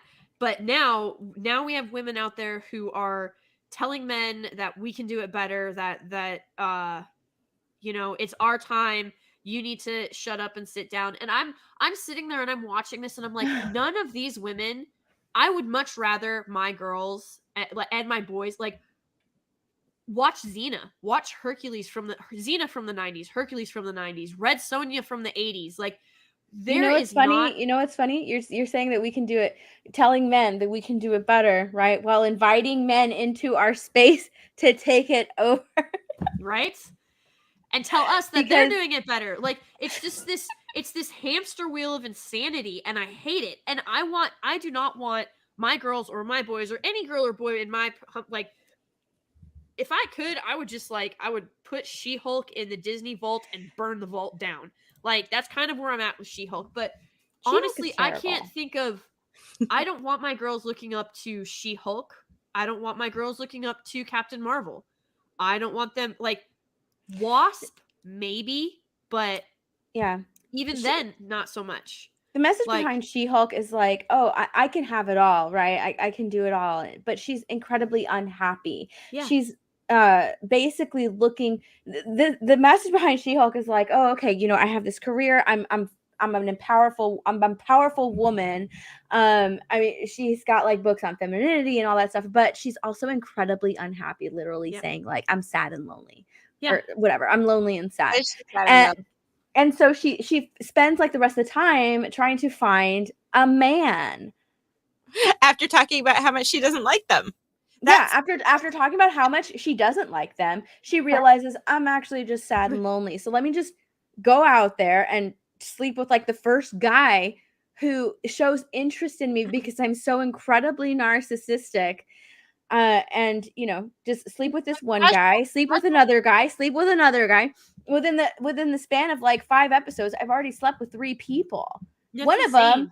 of them, I didn't even, you know, I rather wanted to just skip dinner because I was just so fucking horny. And I haven't watched any of She-Hulk, but I've watched like Gary's coverage and Az and Jane's and Disbrews and stuff like that. And what blows my mind is this lie of a rule. Like I don't know where this started. I don't know where this began, but it's like, oh, it's the 3-date rule. You wait till the 3rd date to sleep together. And I'm like, Right. whose rule is like that's a something from a Hollywood movie like 20 years ago. It was in the rules of dating. It was actually, I think, a New York Times bestseller. It was like the new rules of dating because there was so much backlash against. I mean, you have to remember this is like pre-apps. Like we didn't have dating apps, right? Uh-huh. And the rules of dating had changed so much. And we also had people that were dating again because divorce was so common. Yeah. You know, you had people that were dating again at like, you know, 30 years old. There I was like out dating. And it's like, so they had these sort of like just guidelines, just suggestion things that just made people feel, you know, a little bit more confident about the way that they got out there. So that's, but just going back, I digress. There's a whole Hulk thing. So She-Hulk is being touted as this like family friendly show, Mhm. but with a ton of casual sex. Yeah. Yep. While at the same time, encouraging hookup culture, but hookup culture without consequence because, you know, she goes in there and like breaks the 4th wall and just tells them, hey, can you just change all this? I don't want this to happen. I know that my decisions like led to all of this stuff, but can you just write it out? Mm-hmm, mm-hmm. And You so know, to me, again, it's like, I'm not slut shaming. I'm just saying, like, how are we labeling that as a family friendly show? mm-hmm. Exactly. I mean, that's more action than you're seeing on Gossip Girl. Right? Yeah, literally like sleeping with 3 people within the span of 4 episodes. I mean, even Vampire Diaries was like and different people at that. full of serial monogamists. Like she literally looks into the camera and says, "A woman has needs." Oh, I'm God. not- And then she looks into the camera and she's like, "I smash bad endings and 4th walls, and sometimes Matt Murdock."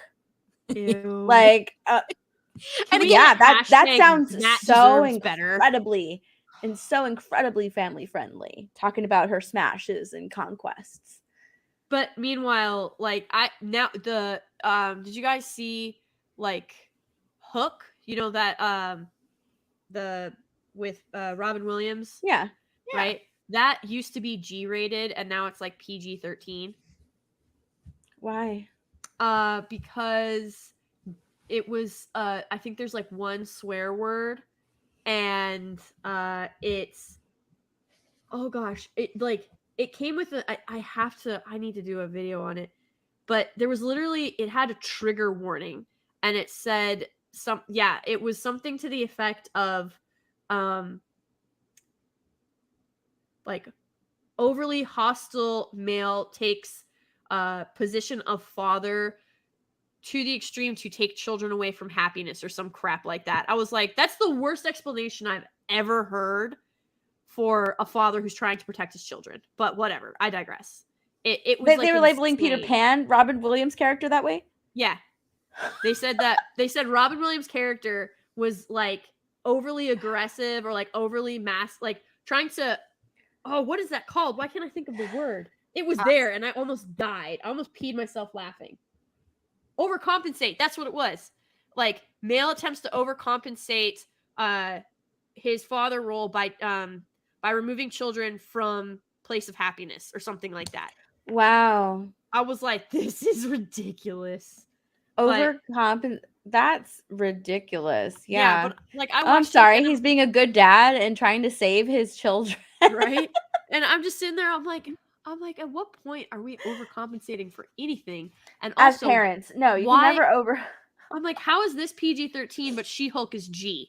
Like, someone make it make sense. You know what's funny is that a lot of people who were defending She-Hulk, and when that article came out about, it's sex positivity for children, people were like, oh my God, it's like rated ages 14 plus. You know what a 14-year-old is? A child. They're still a child.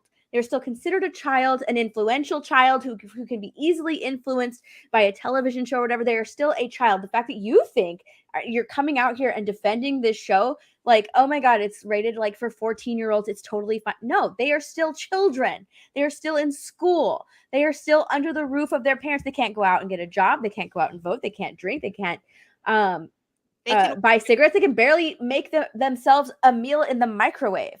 But yet, let's watch this sex positive show. They can get hormone blockers. Yeah, that too. So I'm just going to say, since we were talking about Robin Williams really quick, when Jumanji came out, that whole conversation about the age thing, when Jumanji came out, Jumanji actually got a lot of flack because parents were taking their little kids to see it and it was pretty scary. And Robin Williams was kind of getting grilled on that. And I watched a really fun interview where he's like, and it speaks to 14-year-olds can vary because 14-year-olds, you have 14-year-olds that are just beginning to hit puberty, and you have 14-year-olds that are, moving out the other side of having started puberty. So 14, like that 12, 13, 14 can vary so widely on whether you have a young lady or you have like a little girl. It really depends on where they're at. So when they were talking about Jumanji, I remember Robin Williams going like, well, I'm hoping that your child, like if your child is scared of Care Bears, maybe let's skip this one. Yeah, exactly. You have to know what's best for your child. And I think that's like, I'm like, when are we going to start taking all of the parental guidance off all of the movies, since parental guidance doesn't seem to have any place in this modern world where kids have access to the internet and they have access to everything out there. And we have parents willingly, knowingly taking their kids to drag shows. Like, why bother having an R-rated movie when that's what they're doing for brunch? Yep. Like, oh, you're going to watch a man you're going to watch a full-grown man flash everything at your 6-year-old child, but you don't want them to watch Wesley Snipes' Blade. Because it's scary and gory. Like really? What are we? But honestly, what is this conversation really about? Right? Like what are we talking about here? We've lost the narrative. When you start complaining about every little thing, yet you go and do this with your kid. Yeah, and that takes this right back to that whole school conversation. I every once in a while I get a little salty on my Facebook page, and I like to do that thing like Gary does where you just post stuff without much comment. I put I fall parents for it every time. decide curriculum. And oh my God, I had one of my a good acquaintance come out and just call me a bigot right off the bat. And I'm all, and somebody be like, what are we talking about here? What's the context? I'm like, that is the parents decide curriculum, yes or no. And I finally ended up getting into it with him. And I was like, he said, people like you, meaning any sort of, I'm sorry, I'm super boring and heteronormative or whatever. Like people like you need to just go to private school and homeschool. And I said, well, what about all the immigrants that are religious, then that can't afford that, or the working parents, or the people that can't afford private school, and they need to have a job, so they can't homeschool. They just get whatever you decide. You don't even have children. You're a gay man that doesn't even have children. Why do you think you get to decide? And I'm sorry, but if what you're proposing is the state is going to decide what is taught to my child. And you know who had state-run schools? The Nazis. So if there's an extremist in this conversation, you might want to look in the mirror because it's not me. And that's why we love Age of Bastards. That's a nuke. Good Lord. But it's true. like these people are anti-capitalist. Like they claim to be anti-capitalist, anti-establishment, anti they are not greed. not And they're no no they no and yet they are they defend these companies. Yes, they defend these companies. They want the government involved in every aspect of it. Like, well, if me harder, daddy. Yeah, I love that meme. Yeah, if you're a white hetero Christian family, the government needs to take your children away from you because you are the extremists of this country. I'm like, do you hear what you just said? Because of my race and my religious beliefs, you want to take my children away. Mm-hmm. Have you lost your freaking mind? They have. They really have. There was an article that came out recently, and this is what I have. A lot of my clients back in San Francisco, a large number of them were Jewish women.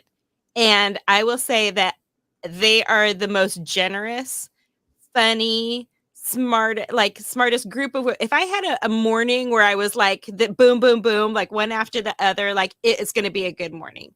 And it's always kind of baffled me, like anti-Semitism. So, and it seems to be on the rise. And it's like, you know how sometimes when things are so obvious, like you can't see that forest for the trees. So it's like, I don't understand what the problem is. So every once in a while, if it comes up, I kind of ask somebody like, I kind of don't get that. What is it? But the article that came out was about how Cal Berkeley, which is super, super liberal college in the East Bay and the Bay Area, was banning all of the Zionist speakers.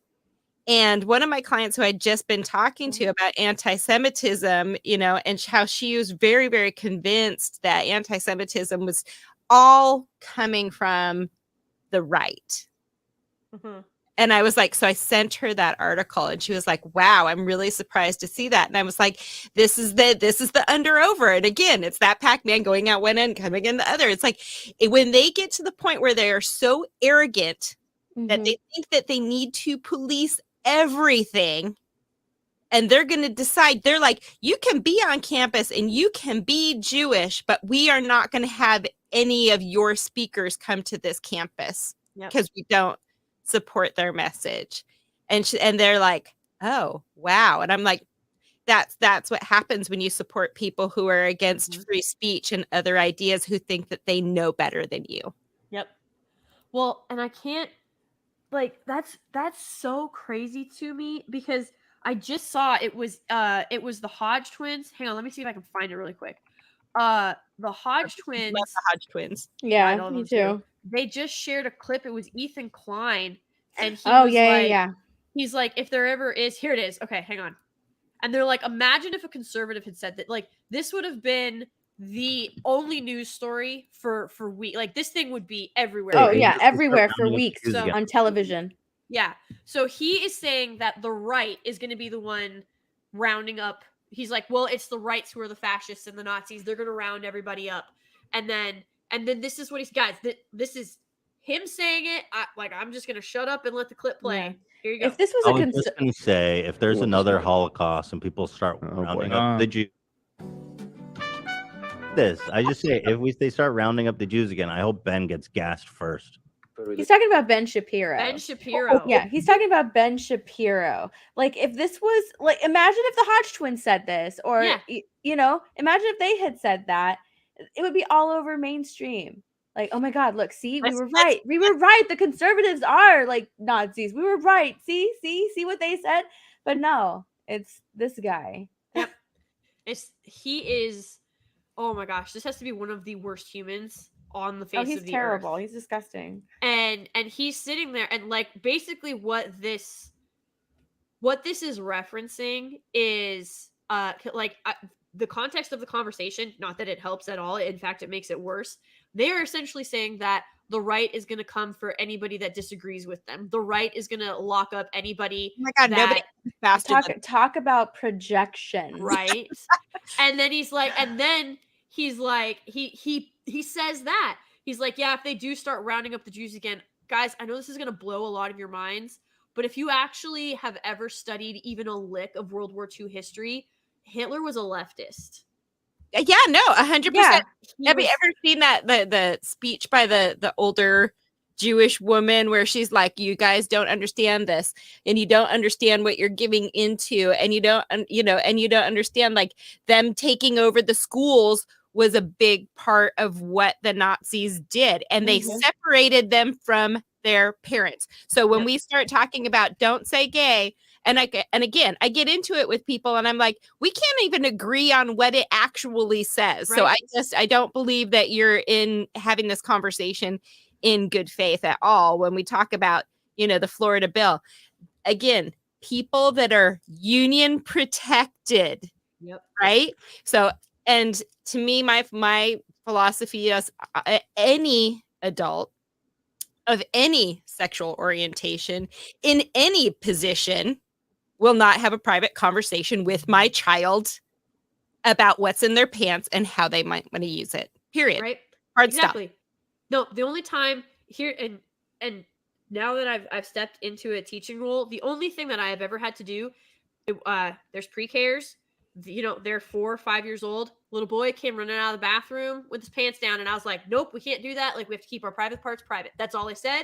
That's all I did. I went and got one of the male adults. I was like, go help him, help him out, and we'll carry on our way. But I didn't sit there and be like have a conversation with him about how, oh, this is just you, he's expressing yourself. Yeah. Like, no, I didn't sit down and have that conversation with this kid. I put him back. I directed him back to the bathroom. I didn't touch him. I was like, nope, we got to go back inside. And he's like, why? And I'm like, because this is where I was like, the bathroom is where we take care of this stuff. And then I went and got one of the other male. I was like, you need to go handle this, take care, like, explain it to him carefully. Like, we gotta, when we leave the bathroom, we keep our pants tied around our waist. That's all that needs to happen. The teacher went in, he took care of it, was like, hey, we got to make sure when we leave the bathroom that we're a gentleman and we have our pants are cinched up at our waist. And the little boy was like, okay. Like, that's all it took. It was a 30-second conversation. Mom and dad were informed. We made a phone call. We were like, hey, just so you know, this, that, and the other. This is what happened. This was how it was dealt with. Do you have any concerns? Mom and dad said no. Dad was like, I'll talk to him because he does that at home and we'll take care of it. That's literally all it was. But he's a 4-year-old boy, right? He's a 4-year-old boy. You don't need to sit there and talk about how this is him expressing himself in whatever kind of manner. Right. And you know what? He could have been trying to express himself, and it's up to us as the adults to be like, that's an inappropriate time to be expressing yourself. Yep. You're expressing yourself in a way that's not acceptable for a school atmosphere. There you go. It's not that easy. Yeah. And then when they ask, well, why? You say, because we have to make sure that we take care of ourselves and we're respectful of ourselves and others. Mom and dad can explain more to you when you get home. Go ahead and ask mommy and daddy on the way home. That's a mom and dad conversation.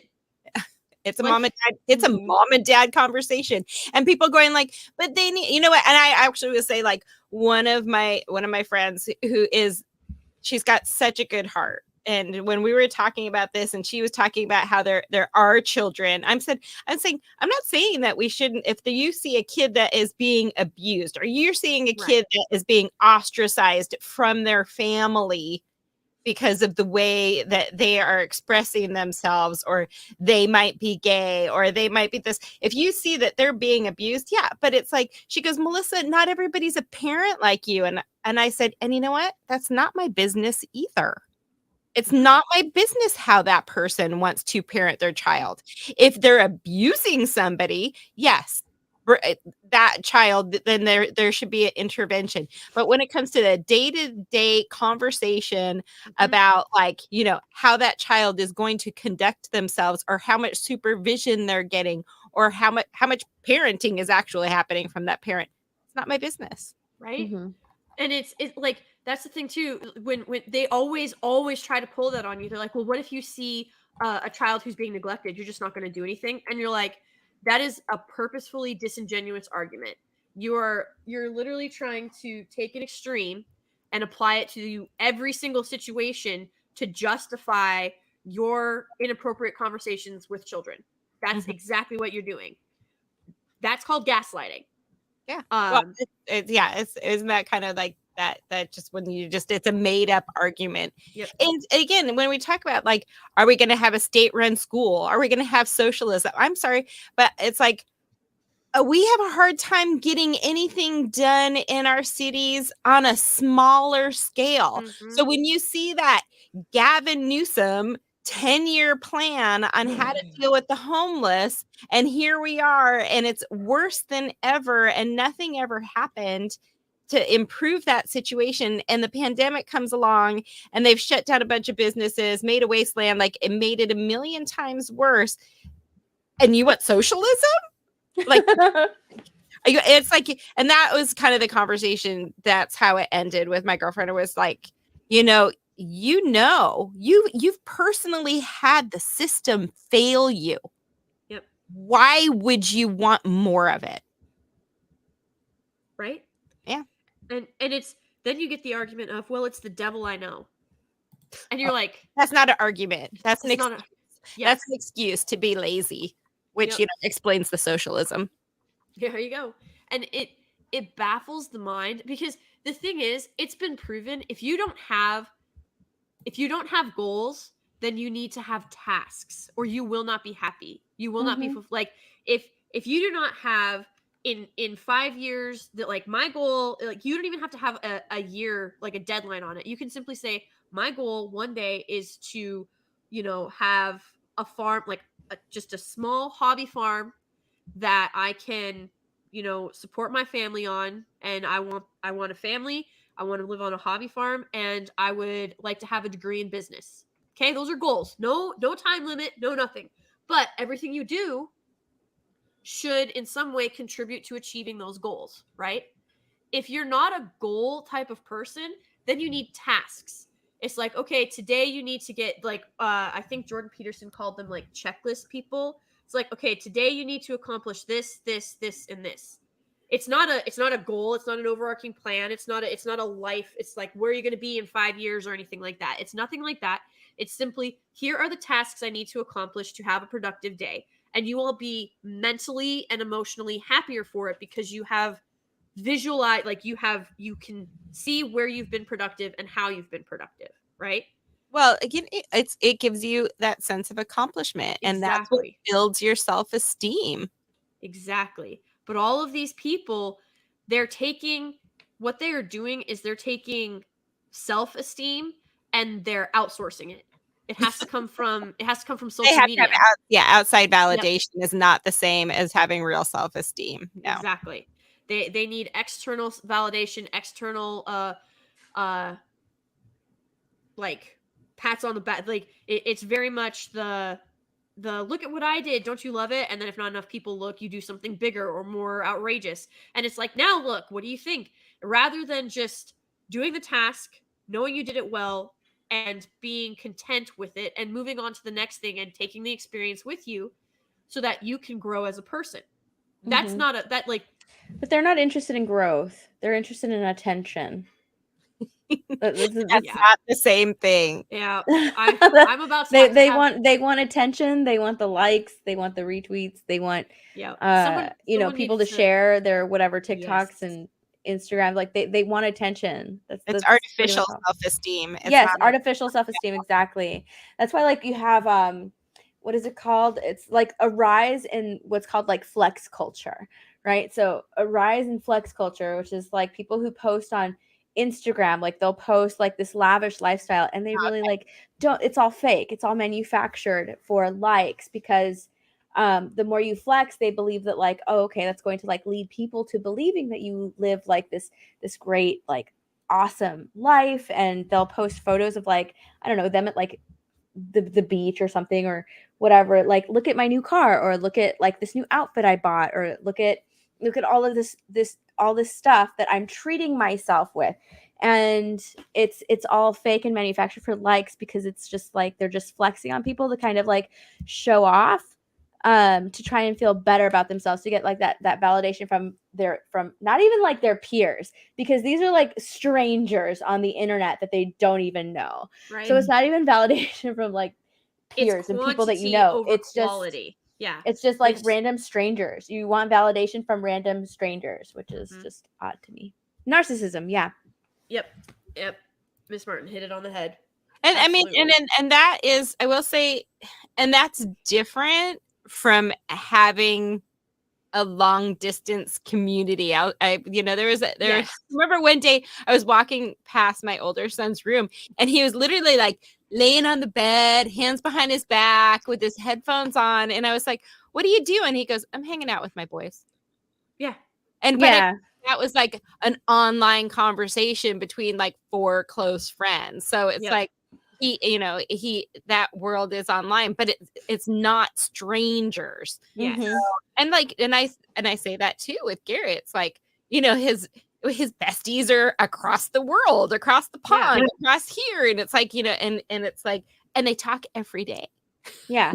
They talk it's absolutely different. Like it's not just putting something out for random likes, like with the community is different because you're bonded together by a specific interest and you talk about it. Whereas like this type of thing is just, I'm going to post a picture and see how many likes I get. Yes, exactly. First of all, Miss Martin, Teresa, you are amazing. Thank you so much for the $20 super sticker. But no, you're absolutely correct. Like some of the best, like you two are some of the best people that I've ever met, ever, anywhere. And it was because the more we talk, it's I've gotten to know you guys better, but you as a person have stayed consistent. It's not like when Melissa and I first talked and she was like, "Oh, yes, like I've done makeup for all of the stars in Hollywood. All the A-listers have come to me for their hair and for their makeup and for clothing. Like I am very hot to trot."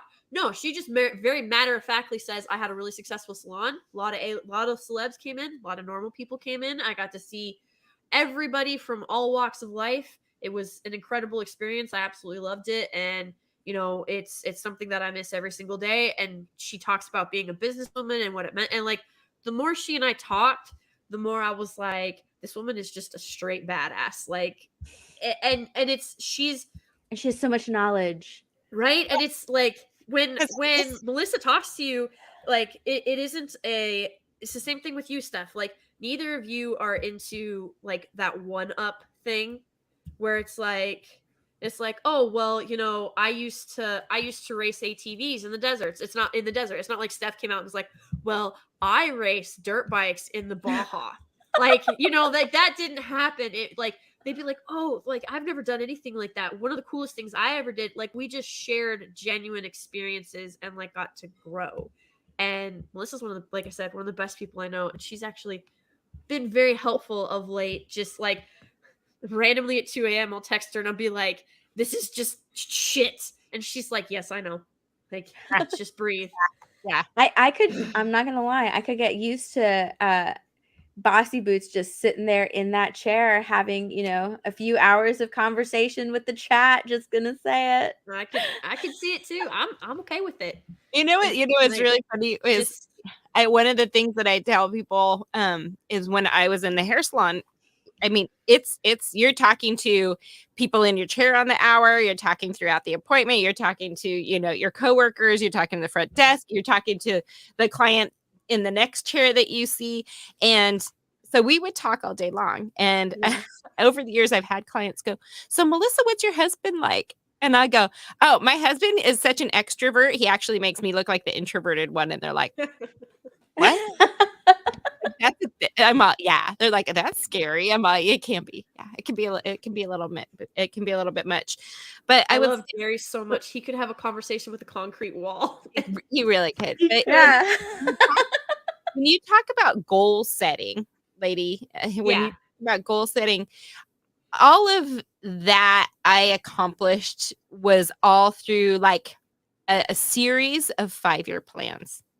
There you go. So basically, like I would reset I always looked at like where I wanted to be 5 years from now. And I know that's something you hear Gary Vaynerchuk talk about if you ever Yes. listened to Gary V or watched any of his stuff. Gary V talks about the 5-year plan all the time.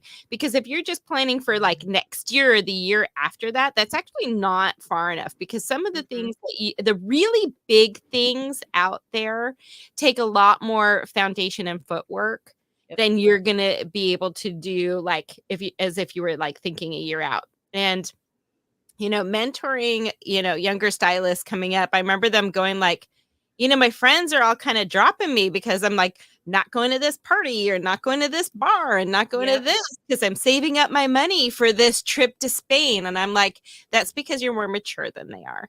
It's like, and that's because you have bigger dreams and you have bigger goals than they do.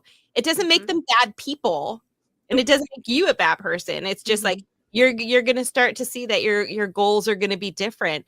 So when you guys, you know, when we talk about like, oh, I went to Iceland, it's like I saved up. I went to Iceland by myself and like just went on that trip and planned it all out and went to London. Like the first time I went to London, I was by myself because at 23, I didn't have friends that were saving up money to travel. Yep.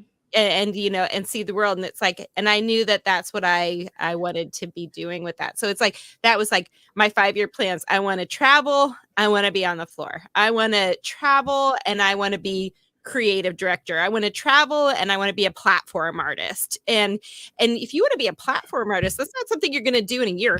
That's not a year plan. No. That's like 4 years of work and planning minimum.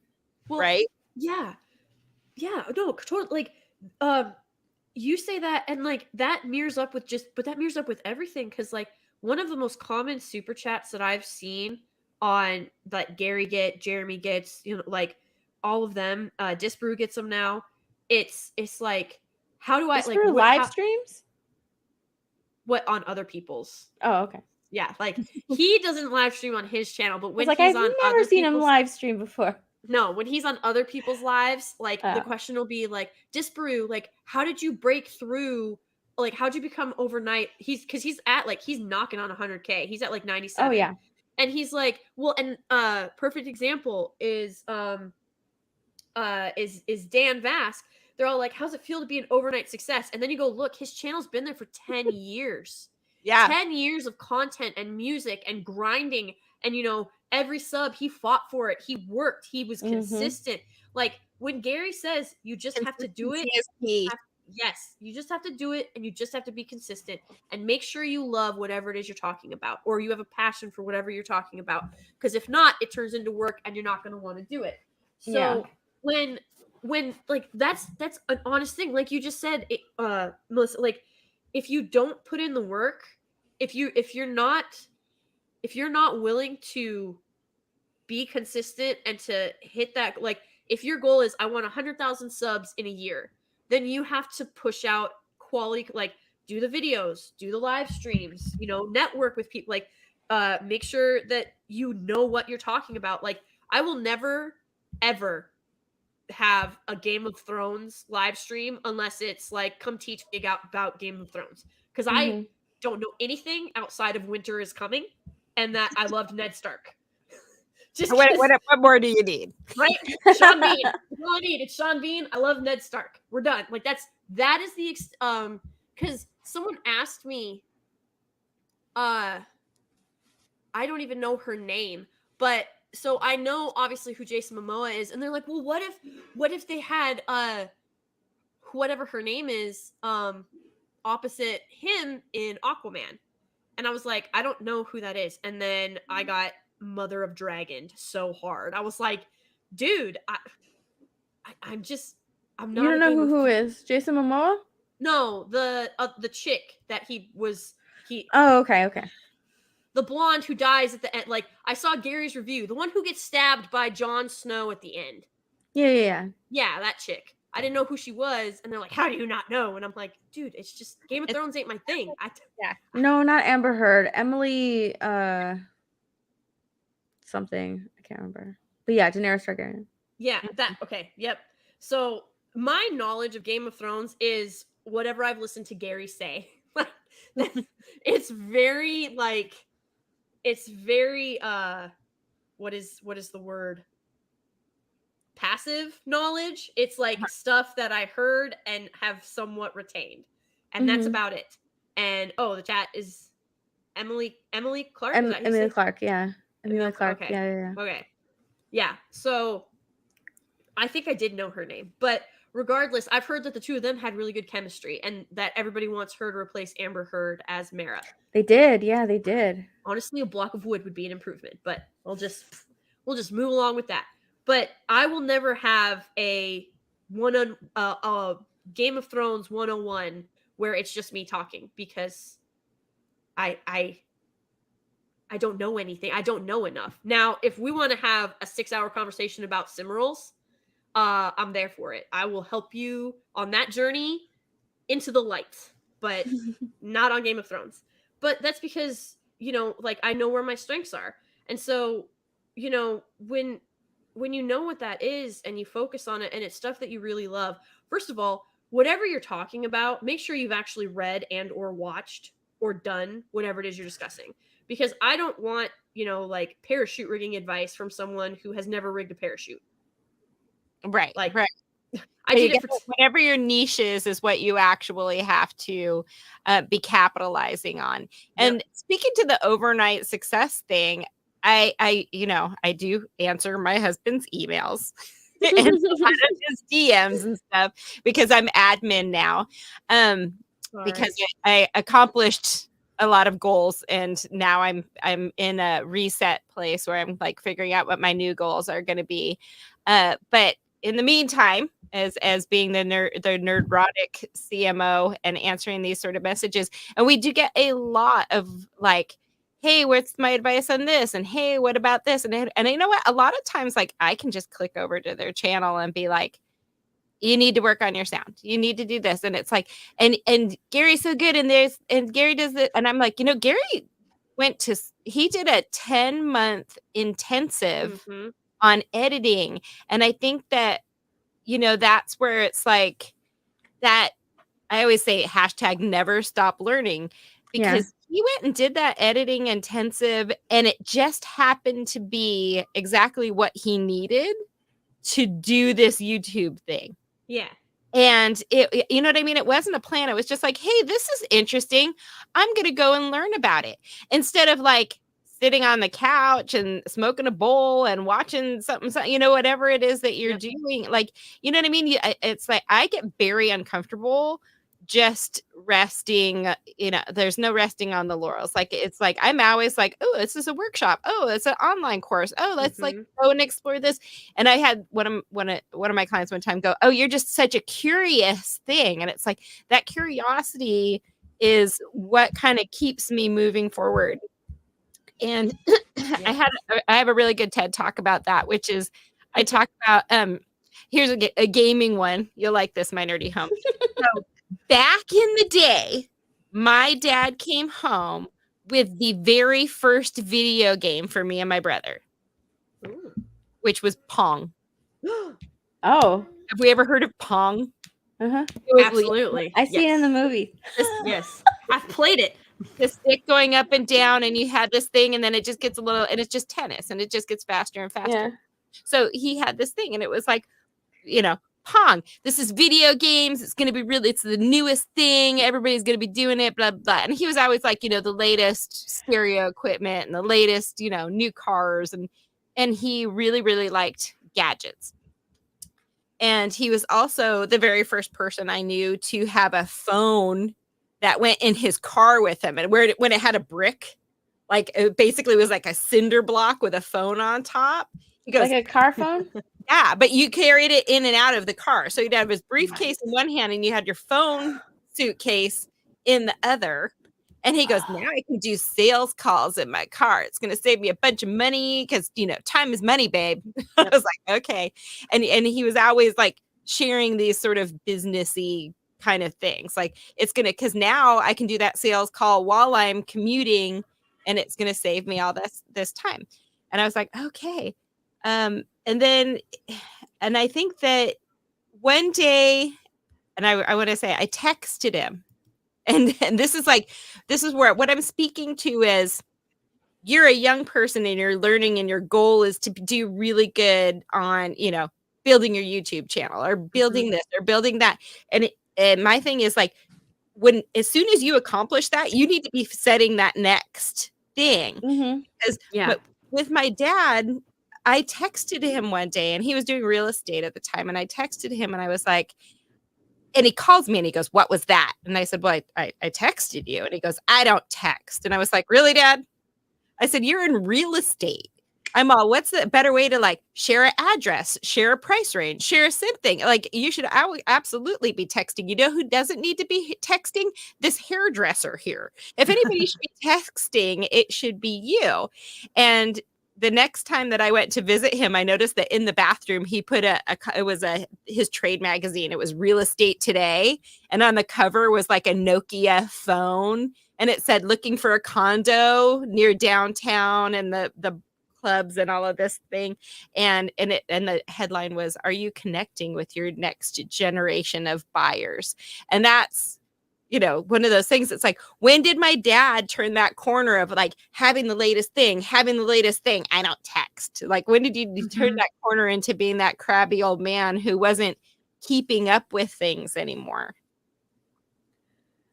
And stopping, instead of plowing ahead. And Gary Vaynerchuk talks about that all the time. Like, you're not going to be a disruptor, just kind of like, or an early adopter even, if you're just kind of like, going with the flow and happy being sort of a cog. But then you're a task person, like you said. You have daily tasks. I hate just going with the flow. That's like one of the things that I hate. I can't feel you. I feel you on like a 5-year plan. Like I thrive on planning. And when something is just like, there's no goal, there's no end goal, there's no plan, I'm just anxious. It's so anxious. You get so anxious.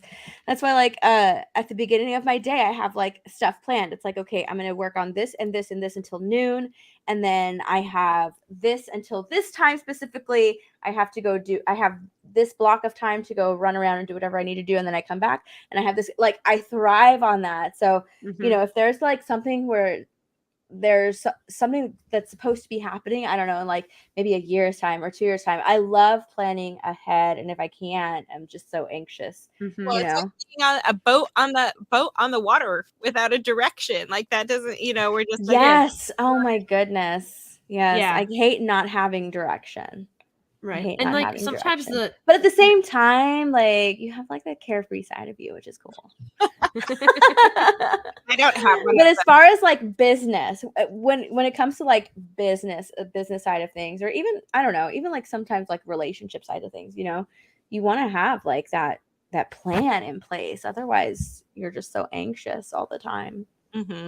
Well, because you can't, the thing is, when you approach business, like if you don't know if your employees are going to show up the next day, or if you don't know if you're gonna be able to pay your employees for their work tomorrow, that's a problem. That you can't run a business. Yes, businesses have day-to-day operations. You cannot run a business long term with day-to-day planning. If if you are going to open up a business, you need to know you need to do market research, which has never been easier. It's never been easier to do market research. Like the fact that the government is still spending hundreds of millions of dollars on, like, are red and green still the Christmas colors, or is it time to shift? No, red and green is like, for whatever reason, like, yes, we love the golds and the blues and the silvers and the whites and all of that stuff, like, but red and green, like, is entrenched. I don't know why, but every year some university or some campus gets a stupid amount, like $11 million for a grant to do to do a poll and to do market research to see if red and green are still Christmas colors. Mm-hmm. And it overwhelmingly wins every single time. And, but all of this stuff too, all this market research is public knowledge. You can go to these universities' websites, you can see their published works, you can see, like, here's the published studies. Here, like, this is my thesis that that got approved and has been published, and what I'm going to be working on now that I have my PhD. This is the field of study and direction I'm going. Here is all of the research I did to get here. That's all open to the public. You just have to go look for it. In this day and age, not knowing something is a choice. Like, Right. Not knowing. And I'm not saying you have to be an expert on it, and I'm not saying that there's not better information out there than what you're looking at, but not knowing something is a choice. You can spend probably $30 and 30 minutes and get into an online course about combustion engines. You can get into an online course, like you said, Melissa, about editing. Mm-hmm. But the other thing too is you have to be willing to invest yourself into it. If what you're looking for is 3 easy steps to whatever, you failed already, because anything worth having is worth working for and worth fighting for. Mm-hmm. And Absolutely. so like this idea that, oh, my channel's gonna, I have such, like, if there was any more of a, and guys, I'm not trying to insult you, but if there was any more of a narcissistic opinion, it's everything that I have to say and all of my ideas are so great, I'm going to get on YouTube and in a month I'm going to have 1 million followers. Like, probably not. It takes a certain level of confidence, I think, Yes. for the people that are on here all day long. I just want to speak to something that I saw in the chat from Morgan King. I would love to do that stuff, but don't have the money to, and that is a problem.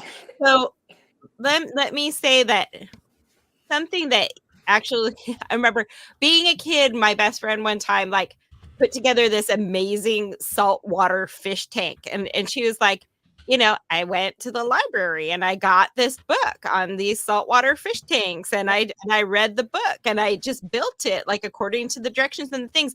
And it's like, and that's when we used to have to, like, get gas and buy a book, or go and get a book from the library. And nowadays it's like, how many times do you just pop onto YouTube and find out how to fix something, or pop onto YouTube and find out? I mean, I feel like everything's on there. One of my buddies just fixed, the door on his car, and he goes, well, there was a 14-minute long video on YouTube on how to do it. So I just did that.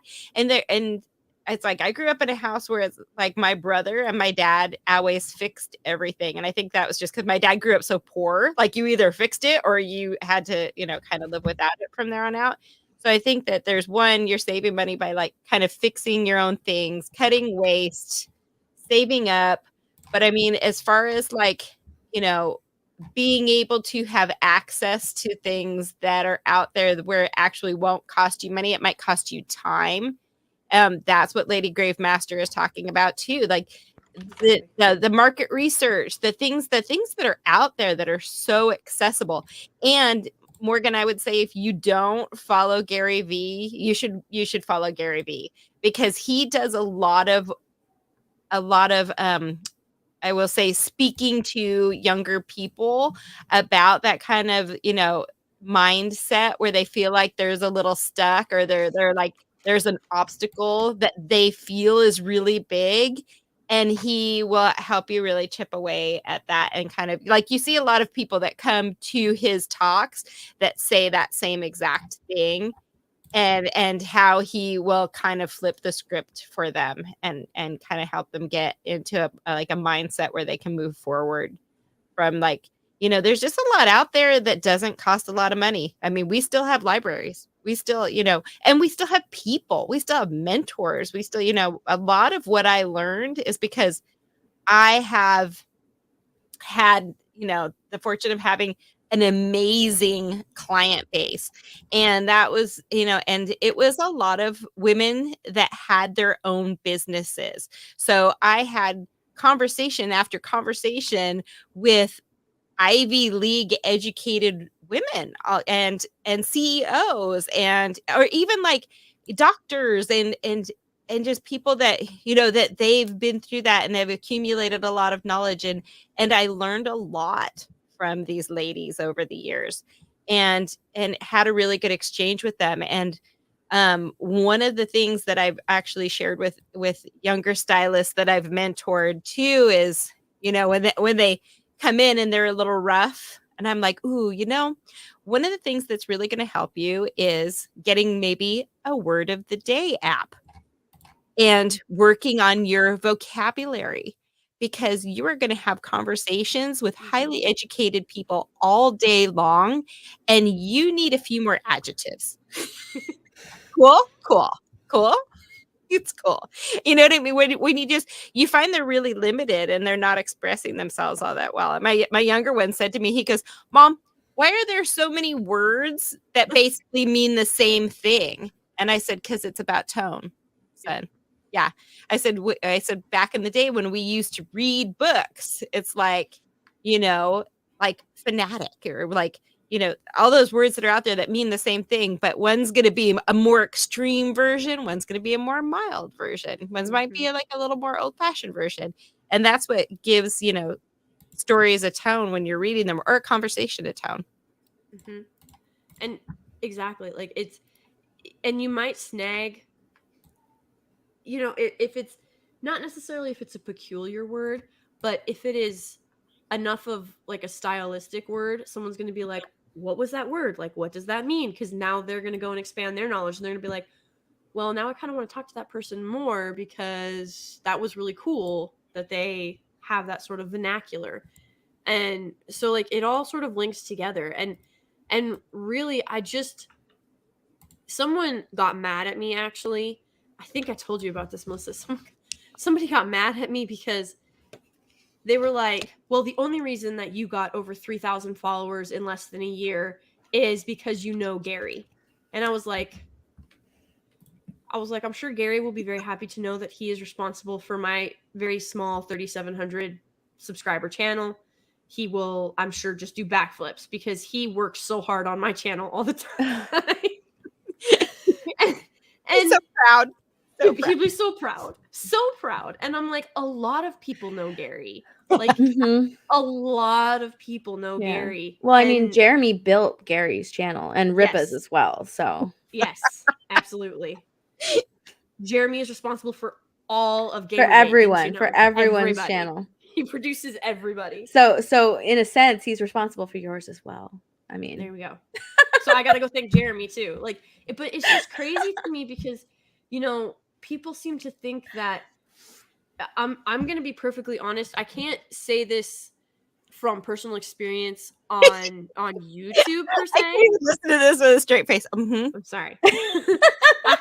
All I'm going to say is, like, if you are expecting some like fairy godmother or genie to pop up and grant you your YouTube success or whatever, like, that doesn't happen. You're asking for someone to give you something without earning it, is essentially what you're asking for. They're like, well, if Gary would shout out my channel, or if Lady G would shout out my channel, or if Geeks and Gamers, like, if someone would just shout out my channel, then all these people would come and I would get all of the followers. I'd get all the subscribers. And it's like, while shout outs can help, if you don't put in the work, if you don't deliver the content, if you don't have something to offer people, then people are gonna duck out on you, because they're there to hear you, or they're there to see what you have to say or what you have to offer. If they don't like it, they are under no obligation to stay. Mhm. And like this sort of loops back around to the Ulta thing. Nobody, guys, I mean this with all sincerity. No one is entitled to your money. Nobody. I Right. don't care who it is. We're going to put taxes to the side right now. But it still stands. No one is entitled to your money. Ulta does not get a 5% whatever payout from your paycheck. You owe them nothing. They have to earn it every single day. Like that was one of my biggest things that my grandfather ever told me was every single day you have to re-earn someone's business. You have to re-earn somebody's trust and yeah. respect. Oh my god, you're only as good as your last haircut. Absolutely. And I think that that's where like they've lost it. That's where they've lost the narrative, I suppose. Like they've lost the customer in that way because they think that they're entitled to your dollars, your money, Your you know, loyalty. your loyalty. They think that they're entitled to it. They think that you should be coming to them. Mhm. When in reality, no, you have to like earn it. That's I with any cannot service. tell you how many times I have worked with a stylist and you see that client come in and you see just how much like energy they will put into a new client, right? Mhm. Like they really, really butter that muffin for that new client, right? Mhm. You know, they talk them up, they have this great conversation, blah, blah, blah, blah. And then the next time it comes in, it's like, oh, it's so good to see you back. And like, and you know, they might put like a similar amount of energy into that second visit. But you can see by that third or fourth, like they think they pretty much got that person hooked and they have their loyalty and they instantly kind of get lazier. Like there's not as much, you know, interaction, there's not as much service, there's not as much care, there's not as much like recommending like all the things that you do to make that like a really nice professional. And again, consistency is key. You can't give somebody that whole big fat pie and then, you know, the fourth or fifth time they come in, they might get a slice. What Like you just said is like Marvel right now. They worked so hard in phase 1. We need to gather all of these customers, gather all of these fans. Phase 2, same thing. Now they've gotten lazy. They have their customer base and they've just stopped caring, stopped catering. They've gotten extremely lazy and now they just think that they're entitled to your money, to your support, to your loyalty. That's Marvel. It's like literally Marvel right now. Yeah, it's gotten lazy. And that's where it's like the adaptation thing and how it's just so over the top. I messaged somebody the other day. I'm like, come on, the Scooby-Doo thing. And I heard you with my nerdy home talking about the Scooby-Doo thing and the whole Velma situation and like how it's so lame. I'm like, usually I don't care about that stuff. Definitely not to the level that Gary cares about it. But when it comes to Scooby-Doo, which is something that I really, really did like kind of growing up, where it's like, okay, then now we're messing with my sort of nostalgia juice there and diluting it. And now we're going to make a Scooby-Doo that doesn't even have Scooby in it. I'm of them. Why aren't we calling it? Then just do something else. Then do something else. This generation just have so little. And I said to my friend, I'm all, as an artist, doesn't it bother you that they're constantly coming in and fixing something that was popular for decades? Well, the thing is, they're not just fixing it though. They're not creative. Fixing. They have absolutely no originality. There's no creativity with like this next set of people. That thing that's going to be popular for decades. Yeah. They can't do it. They don't have the confidence. They don't have the consistency. They don't have the grind. They don't have the talent. They don't have the knowledge because they have an attention span of a gnat. You know, they can't. Nobody can get through a training anything, and that's why it's like, it's like I don't know where their education is, but it's like they don't actually have the curious mind to learn enough to actually produce something. Yeah, I believe that like the curiosity is gone because everything is instantaneous now. Mhm. You know, if you think of something, you research it right away. You can just Google it and find the answer. You know, so there's really no curiosity anymore. There's no creativity anymore. And that's unfortunately what's lacking right now in Hollywood. And that's why there are constantly just like retellings, retakes, or just, you know, like Disney, just let's just do our story again, but in live action, and let's make it completely different. Mhm. And For that modern and audiences. for modern audiences, and you know, that's how we're being creative. Look, see, we're just changing a few things here and there, and it's like that's not creative. That's actually Nope. pretty lazy. That's a 10% difference to avoid copyright infringement. Like that's all you're doing. And it's, you know, Miss Martin, she, to kind of summarize what Melissa had said, you know, you have to treat every customer the same. Like as long as they're respectful, or as long as they respect your business. Like if someone came into, I'm sure, Melissa's business and like knocked over shampoo displays and started screaming at the clientele, I'm sure she'd throw that person out on their ear, like without a second thought. But an actual paying customer, and it's like, oh well, I can only do a haircut, I can't do like the highlights or the low lights or whatever, you know, whatever it may be. I just need just a trim today, and you know, but I really appreciate it because I always feel better. Like I don't know about you guys, and mostly I'm speaking to the chat, but also to you two ladies. Like when I get a fresh haircut, I just feel like lighter and I feel good, and I'm kind of excited to like go home and show it off to my husband and be like, "What do you think? Like I really like it. I did this or I did that. Sorry, Steph, I know you're not married. My bad. I didn't mean to step in that." But like, you know, I'm excited to do that kind of stuff. Oh my god, no, And it's addicting. mhm. It is I mean, this is one of the reasons I loved my job so much. Do you know how addicting it is to make people happy like that all day long? Ugh. I can only imagine.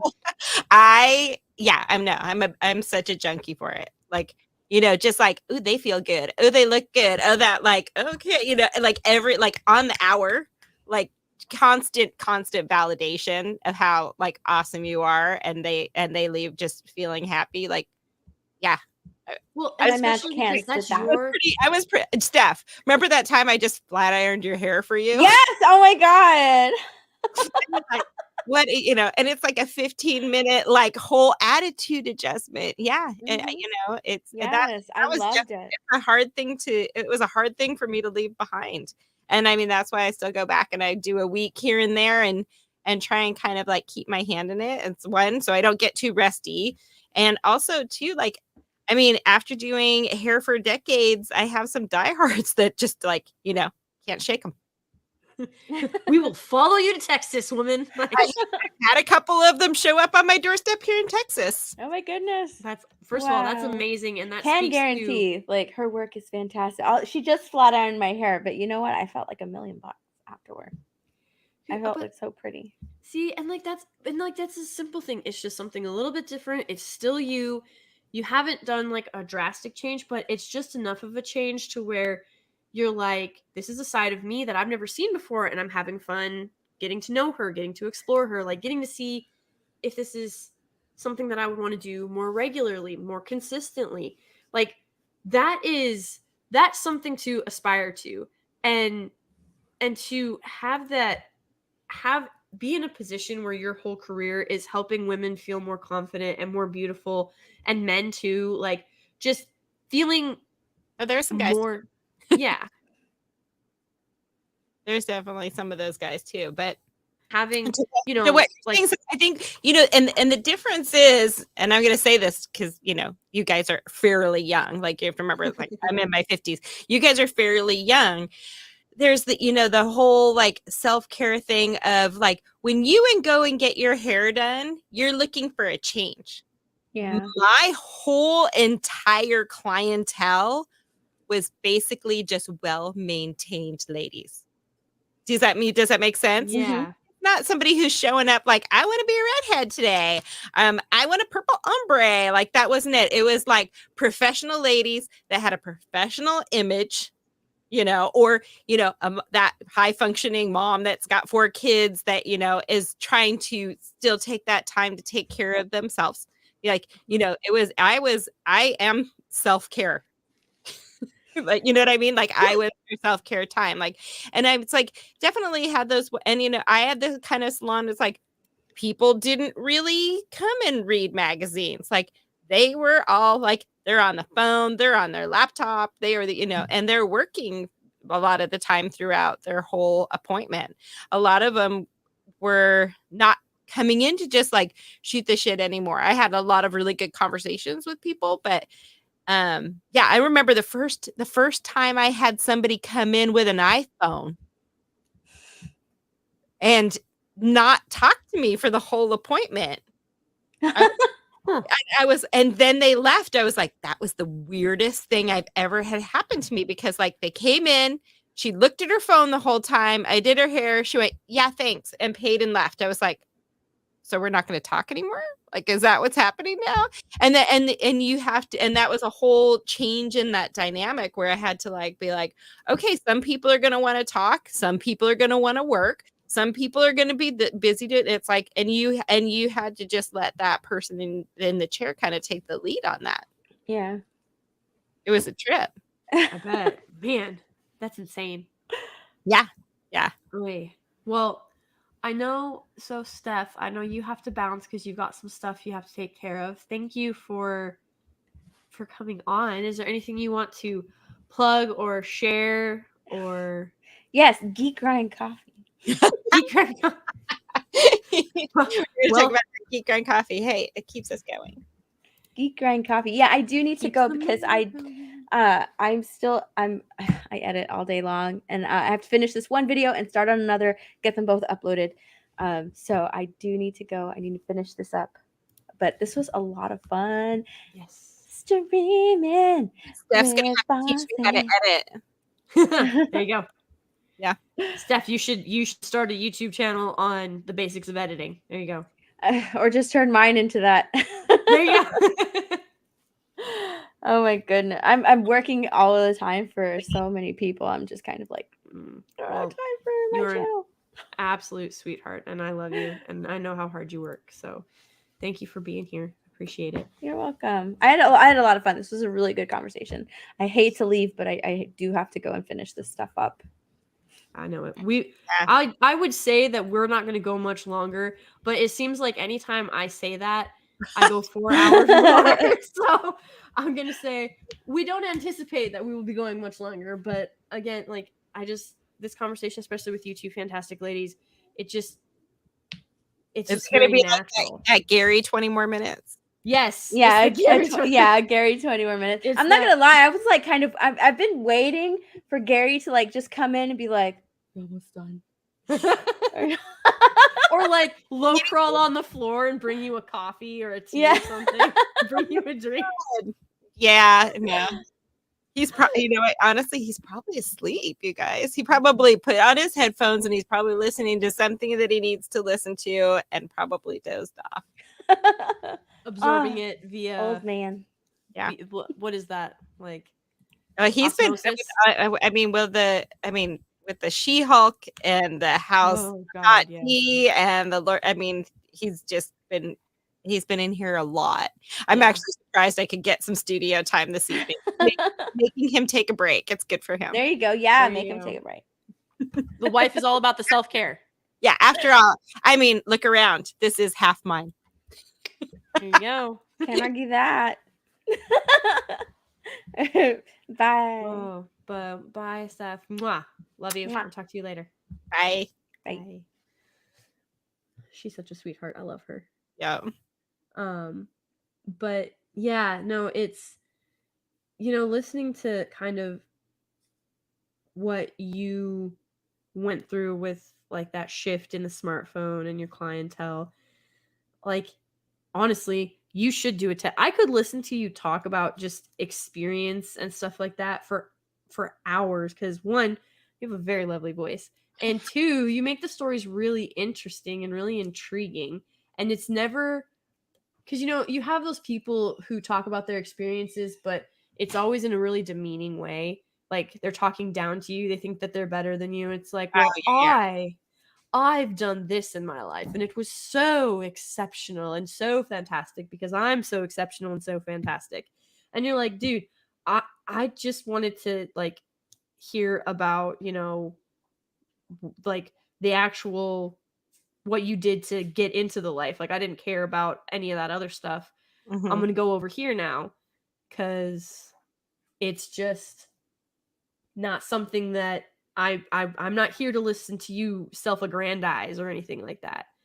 But like you, when you talk, it's just really common sense, relatable, hard work, and again, you have a really nice voice. So, Okay. I'm trying to think. It's like, honestly, I think that because I know so many exceptional and accomplished, like, I won't even say women, I'm just going to say people, mhm. that I just could not genuinely do that. Does that make sense? Yeah. Like in the biggest scheme of things, it's like, and I put this in perspective too. It's like, I do hair.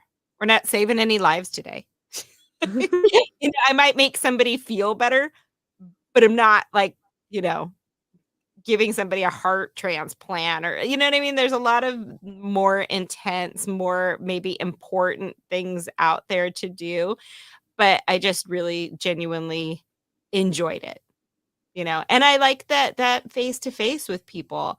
And before I went to beauty school, I was a art major and it was just too much time alone in a studio and I Mm, didn't enjoy it. So when I went and did beauty school, to me that was like, oh, it's creative and I get to be around people all the time.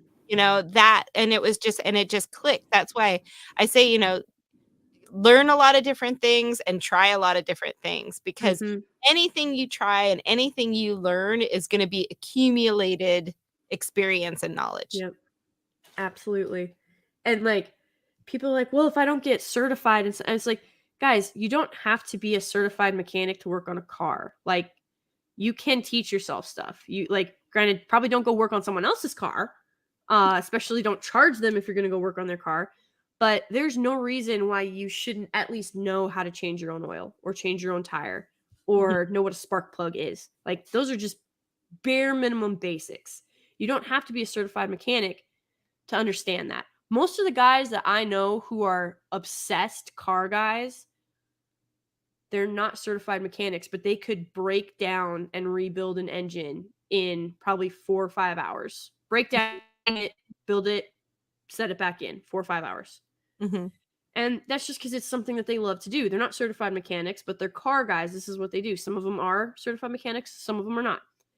Um, but if you love, I mean, my gosh, I challenge you to find, God, how many beauty accounts do you think are on YouTube, Melissa? Oh my god, it's so saturated because Like, it's really visual. That's why when people were coming out and going like, "Oh, you should do this and you should do that and make these videos, make that." I'm like, there's so much of it. There's just so much of it that I feel like it's like a sea of content. And mhm, that's a huge difference. Like his book of knowledge is so niche, mhm, right? That it's like, it's really, really special. And it's like in my world, like there's a lot of hairdressers and a lot of different ways to skin a cat. And it's very subjective. mhm. Well, and I think probably, would you say there's got to be, there's thousands. I don't think I'm exaggerating when I say there's thousands of beauty channels on It's YouTube. a jillion, like Yeah. especially if we're including nails, Yeah. Like, including makeup. mhm, Including hair cutters, hair colorists, extension specialists, blowouts. mhm. I follow a couple of like crazy updo styling accounts. There you go. And see, like, so you have those people who, like yourself, are actual professionals that are lending it to their professional knowledge to YouTube. But I think some of the biggest accounts that I've ever seen, they're not professional stylists. They're not professional makeup artists. No. They simply they took products, they they did their makeup in front of, and then it's stuff like get ready with me is like a big thing, and they would just talk to you about their day or what's going on in their life. I could never do that because I don't like the idea of just anyone clicking that open and being like, "Oh, this is what's going on in her life at this moment, and this is a security question answer, so let me go." You know what I mean? Like, a lot of information gets given away um in that type of situation, but it was it's very popular. It's very high in demand, but most of those accounts do not have a professional background at all, and they have millions of subscribers. And Mhm. so, clearly you need to know what you're talking about. You have to have some type of talent, or at the very least, like, there's some art channels where it's like learning, like teaching myself how to draw. And then they just literally video themselves drawing or painting or whatever it is. And then, you know, they, Cooking. I yeah. mean, I think that's a really good one to apply it to, because you can have, I mean, if you are a 5-star chef, Hmm. you are not probably taking a lot of time out of that to create content for No. social media. Yeah. And that's one of the I think that's one of the struggles between people who are actually knowledgeable and working in a particular field. They're very, very busy. And so when you're looking at hairdresser accounts, for me personally, when you're looking at hairdresser accounts, it's not the cream of the crop that's making content all day long. Mhm. And that's not, like shitting on people who are self-taught. Like that's not the point of that at all. But it's Mm-mm. just like, there's people are like, "Oh my God, I'm thinking so outside of the box. Watch me dump color over the top of the head." And I'm like, "No, girl, no, that's not it." And to the point of like, and to me that's breaking down any there's formal education, and then there's natural talent. Yeah. And then too, like you have people like the kids coming up that are they're very technologically savvy, right? Mhm. And so they're better at making content. So I feel like that's, one of the things that can be really synergistic now is like it used to be like you'd have that, you know, leadership mentor person, and then you'd have that junior sort of mentee that would get kind of treated really crappy. And that has really shifted to be a little bit more equal, because that person now with all of that experience almost needs that younger talent to be able to help them sort of, liaison their abilities Mhm. and make it tangible to the populace that's out there now absorbing it in that way. Does that make sense? Yes, and I think that is where it gets very dangerous too, because you're seeing these activists get hired as like social media liaisons, and they are using the platform of these companies to push their own personal views or their own personal activist message, and it's destroying these companies. And Mhm. then because it's from an official company account, they have to like, what do you do? Do you admit that you hired this 20 something year old who has these, huge ideas and thought that they were more important than they were? Or do you back this because you're trying to reach this generation, and this person's part of that generation, so clearly they know what's going to, capture that generation's interest? It's very dicey, but honestly, like looking back over it, having activists be your heralds is a very bad thing. Like, through history that's been bad, and like right now that's been bad. But you're absolutely right. Like, you need that younger, more tech savvy person, because there are some things that you simply can't learn. Like, you can learn to edit a video. You can learn to upload a video. You can learn how to tweet and how to do a reel. Mhm. But the level of there's only so much you're going to be able to do if you're not naturally inclined to it, like you said. Mhm. You can work hard, you can pound the pavement, and you can focus on it, but that's going to take up a lot of time away, especially if you're not, like you said, if your focus is not content creation, it's this other thing, and the content was supposed to, just boost this other thing, if you're spending too much time on the content, it can suck you in. I think I know that Gary talked about it uh where he now has to like limit himself on Twitter and stuff like that, cuz you can waste hours on Twitter. Like hours, Oh, days yeah, even. no, totally. No, totally. I think that there's something too to be noted is like how technology advancement is almost snowballing Mm, because remember Walk the Line, like the movie about Johnny Cash. And one of yes. the things that is that really stood out to me was, they started in that like cabin with like a light bulb and a Mhm. radio, and then it's a black and white TV, and then it's a color TV. And they did that in Interview with the Vampire, in Interview with the Vampire too, the movie. Like he goes to the movies and it's like, these silent films, and then he goes to the movies and it's like black and white, and then it has color, and just how much that advanced in like a single lifetime, that by the Yeah. time Johnny Cash passed away, his concerts were on Blu-ray DVDs. Yep. Like, and this is a guy that grew up with a light bulb in Yep. the house and a radio. And so now when it's like, we deal with like every time you get a new phone, you have to relearn a bunch of stuff, or Yep. an app updates, or like what you were saying, like, oh, we didn't have to used to do that with the sound. It's like, it's another update. So you're kind of constantly in the process of relearning things, and it can be, really, really frustrating. So it's like, Mhm. even so that's where I'm just like, when you are working on that client base of people that are very, very highly accomplished, like think about like doctors go back to learn new technology all the time. Mhm.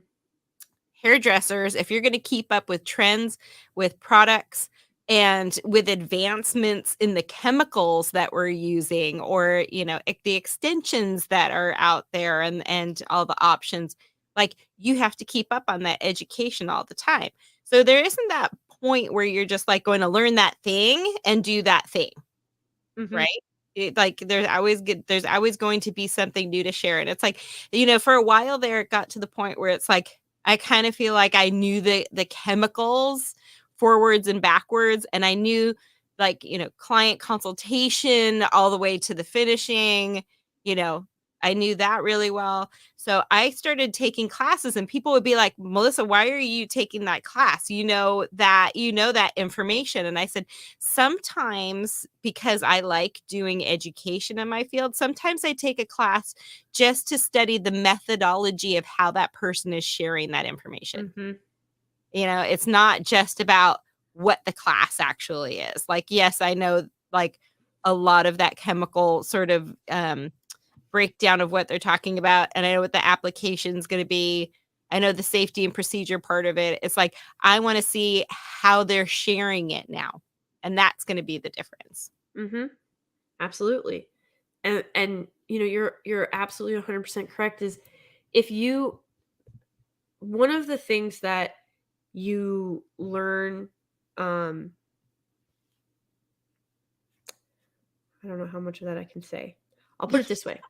I'm gonna put it this, well, some of that stuff I'm not allowed to talk about. So I will put it this way. If it is not it's not that you constantly have to be moving, because like we talked about, like when talked about with Steph, if you are a ship in the middle of the ocean with no direction, and you just start sailing blindly, you are probably going to end up in a really bad spot, because for Mhm, all you know, you could be sailing straight down the Atlantic Ocean and you're not going to hit land until you get to Antarctica. mhm, You're going to be in a really bad spot. um So, it's not that you have to constantly be moving. It's that if you are moving, you have to have that purpose, and you have to recognize that, okay, this used to be the tippy top premier thing. This new thing is coming out. Let me check it out. Let me do my research on it. And if it's something that I think will work or will be beneficial, we can maybe be an innovator or an early adopter of it, right? mhm. But if it's not, like, okay, well, let's stay where we're at. We'll do some more market research and we'll see if there's a different direction that would be better for us. I always call that I'm regrouping. There you go. I'm in a reset phase right now. That's There you literally go. that's literally what I'm doing. So people go, "Well, what are you doing? What are you doing next? What are you doing now? What are you doing this?" And I'm like, I'm gonna get unpacked first, you guys, and then we're gonna talk about what I'm gonna do next. 'Cause, I honestly just don't know. But Well, yeah, I remember I was asking Gary, I was like so is Melissa gonna open up a salon down in Texas? And he's like, we don't even have the first box packed yet. Like he goes, he's like, we gotta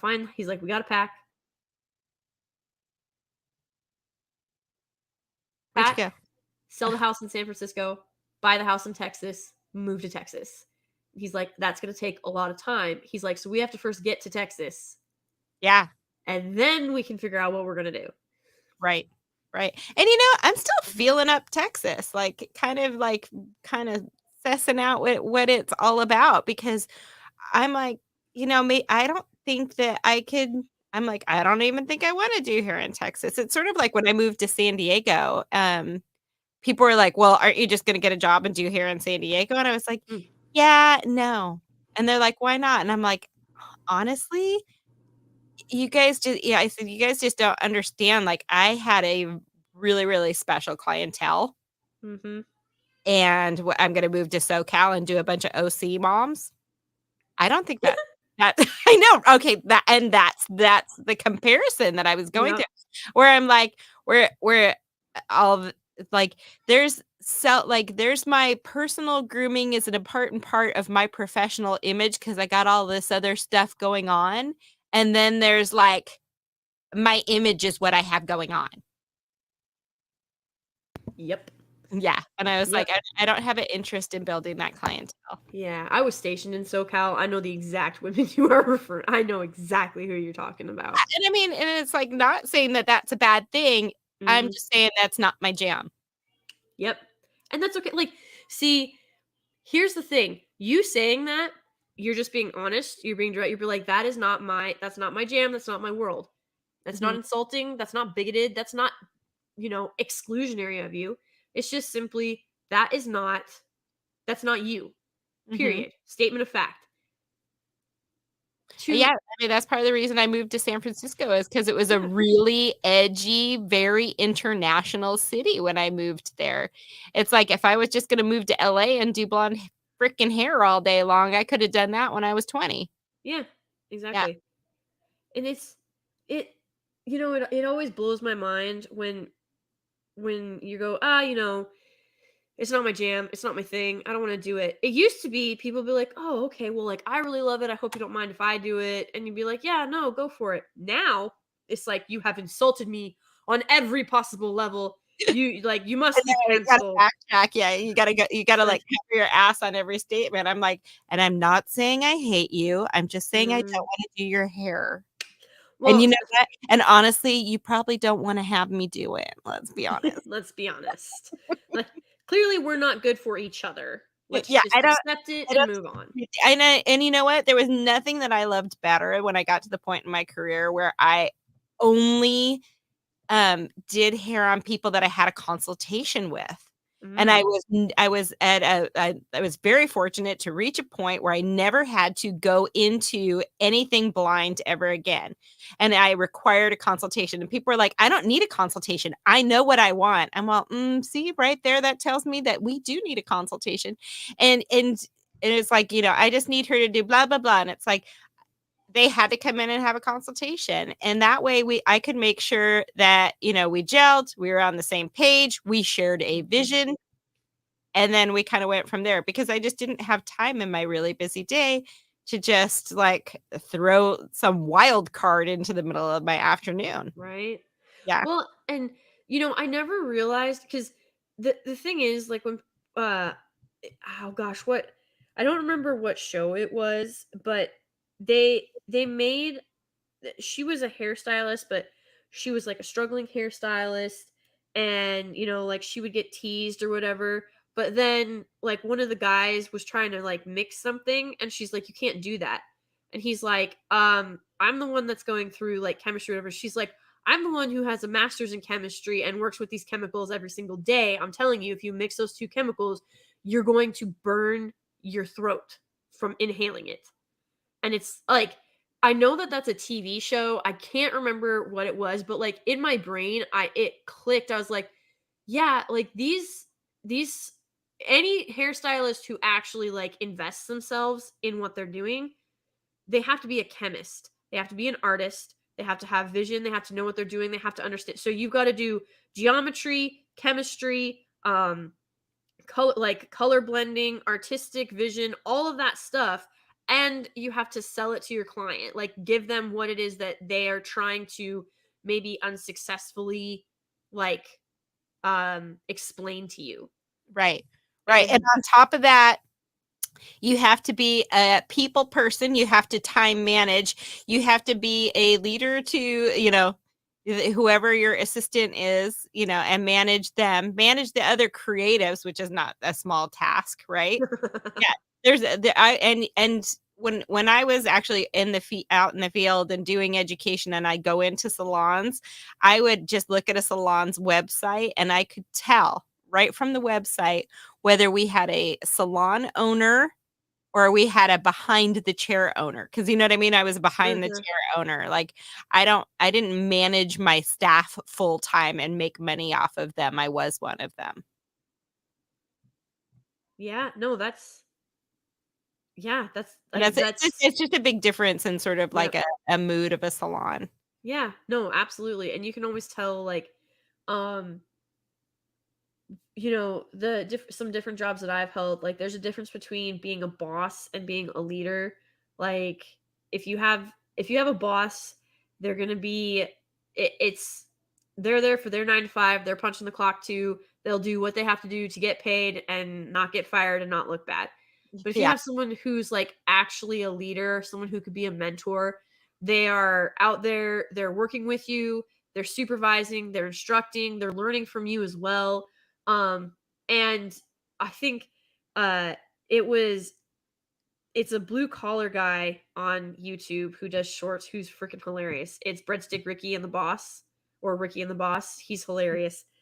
But there's a clip, and it's like, hey, this brand new 22-year-old graduate is going to come out here and tell you how to do your job more efficiently, even though you've been laying pipe for 45 years, like for these oil wells or whatever, for these rigs. And they're like, does he even know what like a crescent wrench is? Like, is he aware of what that is? And you know, so the skit goes on, and the guy holds it up. He's like, I will listen to whatever you have to say if you can tell me what this is. And he holds up a Phillips head screwdriver. And the guy's like, I have no idea. You're not going to need it for this job. And he's like, get off my work site. Like it, but you know, it's that thing too, where I'm not saying be dismissive of young energy or young excited energy or anything like that. But if you're coming into a place where you've got men or women or whomever it is that's been on the job, like if I were to walk into your salon and be like, I think this is how you should talk to your clientele, and this is how you should approach your business, and this is how you should, you know, set up your seats and stuff like that. Yes, I've had that happen. Oh my God. I've had that happen. Are they still doing?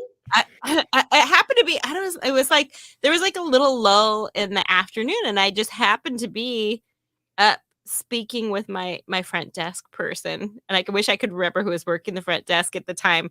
And this is this is my personality in a nutshell. And this guy comes in, you know, with the unbuttoned shirt and like a puka shell kind of thing, and he's like, hey, you know, I'm here to like blah blah blah, and he starts giving me like his sales pitch, because when you have a salon, a lot of times like these vendors, you know, will send in their like salesperson to try and like drum up business. And he goes, well, and he leans like on his front desk, like just makes himself super at home. Well, I'm here to help you with your business. And I just looked at him and I was like, what do you know about my business? And he's like, what? And I'm all, well, you're here to help me about my business. So what do you know about my business that makes you think you can help me? And he was like, he was so thrown by the question. I'm like, you just came in here telling me that you're here to help me with my business. Tell me something, like, do you know who I am? Do you know what it was sort of like, have you ever done a job interview and you ask the person, like, why do you want to work here at this hair salon? And they know something about your salon. They've taken an interest and they know it. This is like somebody who walked in off the street, told me how he was going to help me with my business. And I was like, how do you know my business needs any help at all? It's like he didn't know anything about me. And I just was straight up like, I was like, well, why don't you go look me up and you get back to me and tell me what you think you can offer to help improve my situation. Okay? You have a nice day now. And I just turned around and my front desk person was just like, some people got gall. That was your meeting and you just blew it. It's like, don't walk in off the street and you can't. And it's like, again, in this day and age where it would have taken him 15 minutes to like, look at my website, Google me, do some image search, do some, like, find a couple of things about me so you at least have a talking point besides how awesome you are. Talk about mansplaining. That was like the worst. Oh my gosh. Well, really quick, Christy. Hi, Christy says. Hi, Christy. $5 says, gotta ask Mrs. N, is there something you've seen or noticed since moving to Texas that's so weird you're just like WTF? Also, heart Lady G. I love you too, Christy. Can I just pick my top 3? Is one of them the garage door? Oh my God, the garage door is so weird. It's not though. I forgot about the garage door. Okay, so here in San Francisco, you can't leave anything open, like a car window or a door or a window of your house, or like you like everything's got to be locked down 24/7 or you'll just get robbed, right? So here I was like out unpacking and organizing stuff in the garage, and here apparently if your garage door is open, that means come on over. Yep. And I'm like, is that really a thing? And people are like, oh yeah, absolutely. Really a thing. That usually means you've got a cooler of drinks, you've got a cooler full of drinks and some lawn chairs, and you're just gonna sit and chat in the driveway. It's very much a thing. Like, I'm like, should I be offering them a beer? Like, what's happening right now? I wasn't prepared for company. I'm like dripping sweat. I'm dirty from like working in the garage. It was awkward. The second thing is those cicadas. Ah, yeah. How freaking loud they are. Yeah. Like, I've actually heard siren loud sometimes, how loud they are. But the weird part was that we did not have those in Wisconsin where I'm from, and we didn't have them in San Diego. We didn't have them in San Francisco. We've never had these anywhere that I've lived for any extended amount of time. So when I found that molted exoskeleton, I took a picture of it. And I took a picture and I didn't realize it was just the exoskeleton. I thought it was the bug, and it looks like something from Starship Troopers, except yeah. And I took a picture real, and I sent it to Quarter Black Garrett. Like, what the fuck is this? And he wrote back. He's like, "You've never had cicadas before?" I was like, "No, that's what that is. That's what." He goes, "That's just the exoskeleton." So then I went back out and I went. And sure enough, it was just fell and it was like empty. So here's where it gets really weird. Christy, you'll love this part. So my business partner moved to Florida and I moved here, and we went back to San Francisco, and we were having a dinner with like a kind of a little reunion of all our staff. And at the dinner table, Steve and I were showing people pictures of weird shit from like our yards and our thing. I wasn't in Florida, we have this, and I'm all here in Texas, we have this. And I showed him the picture of the chicken, and I said, and this is actually like the shell, like the exoskeleton that they molt. And so I've been going around the yard and I've been putting them all in a jar because I'm going to spray paint them all gold and mount them on something. And Steve's boyfriend goes, "You probably shouldn't tell people that." I was like, Is that weird? Or like so weird. I was like, I don't know. It's such an interesting looking thing to me. And the second thing is that there is something called a hummingbird moth. Yep. And I've never seen that before. And you know what? It's like when you've been on the planet for 52 years and you're a curious person and you've watched a lot of like Animal Planet, you've got a pretty good grasp of what's on the planet and in the ocean parts that have been explored. So for somebody to be like, and then there's this hummingbird moth, and you're like, oh, so to be What? somewhere where I'm actually seeing creatures that I am unfamiliar with is really, that's been the weirdest thing, and it's really unsettling, actually. Yeah, I could see that. Yeah. I know. Wouldn't it be cool? Like paint a whole bunch of them gold and just pin them to a board in little rows. I don't know. I just thought it would be So like well, when you said that, I immediately thought of the Mummy and like when he pulls off the scarab. It has that Yes. kind of look. Yeah. Yeah, Yeah. absolutely. But apparently that's creepy kid stuff.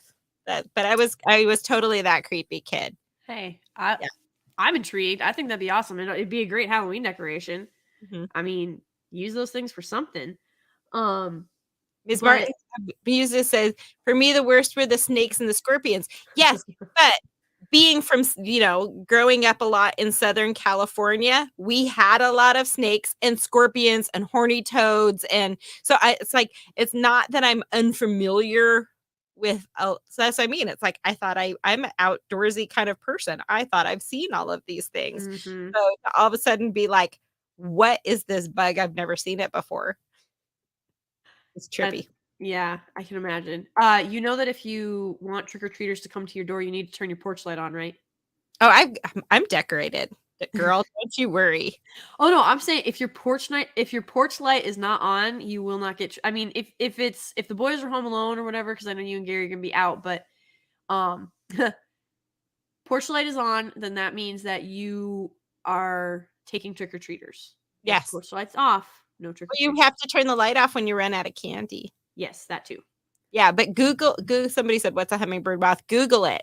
Oh, It moves. It looks like a moth, and it's got these long antennas, and it's little, but it moves like a hummingbird. But it's kind of like a bumblebee. Yeah, it's a weird amalgamation of all those things. Here, we'll do it right here. Hang on. Because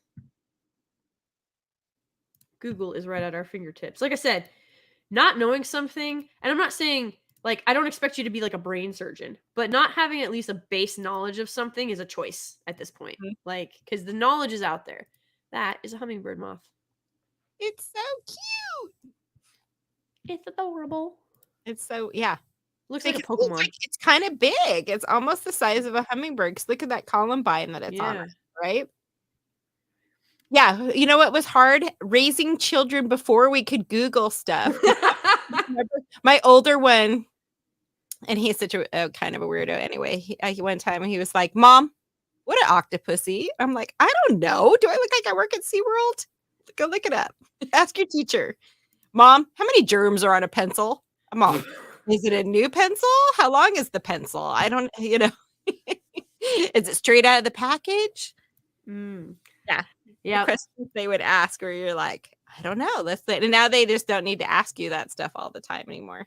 Which is sad because I do enjoy those questions. But like I always love, for whatever reason, so I've always been that kid, that person who just has random knowledge. I don't know why. I don't know why it's still there. I don't know why I attained this information, but or retained it rather. But it's there. And so like someone made the comment about how they would rather lick a toilet seat than eat one of those Impossible Burgers.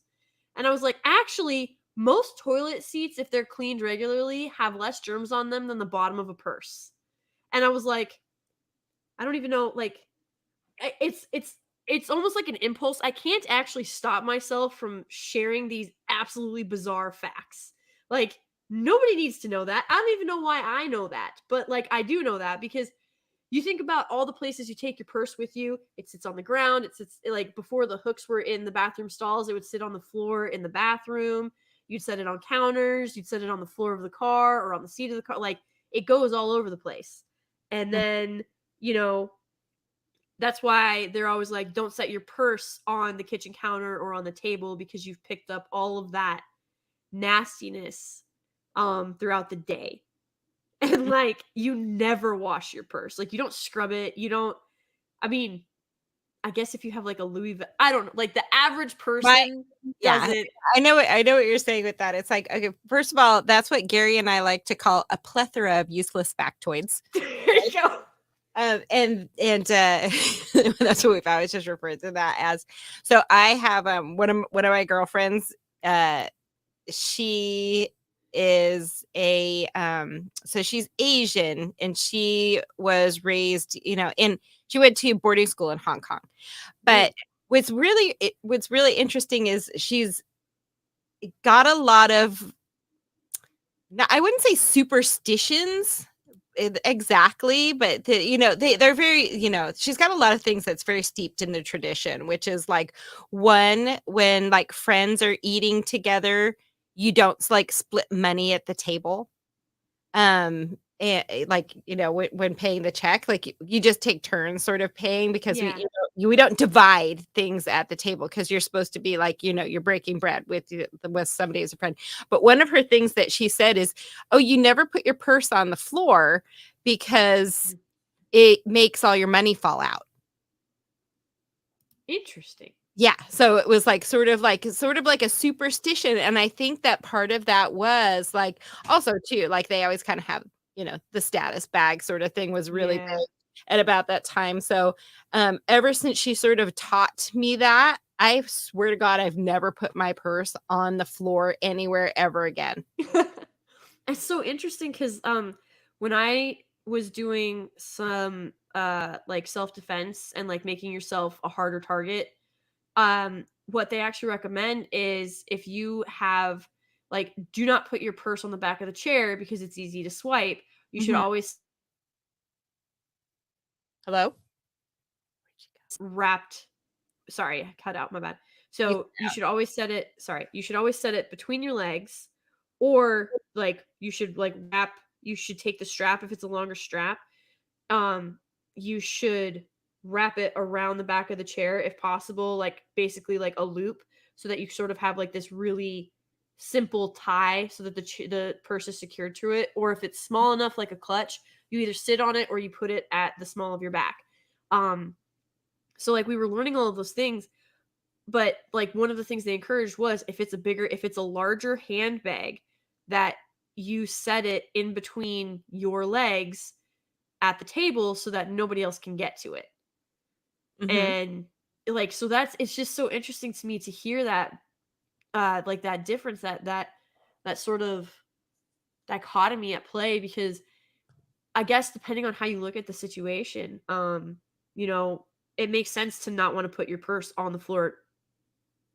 Like that makes, like, it makes your money fall out. That, yeah, I suppose, because like, you know, you always have like that scene in the movie where like if you kick your purse over, or like, you know, or you set it down and then you've got your money burns a hole in your purse or whatever. Like Right. that makes a lot of sense.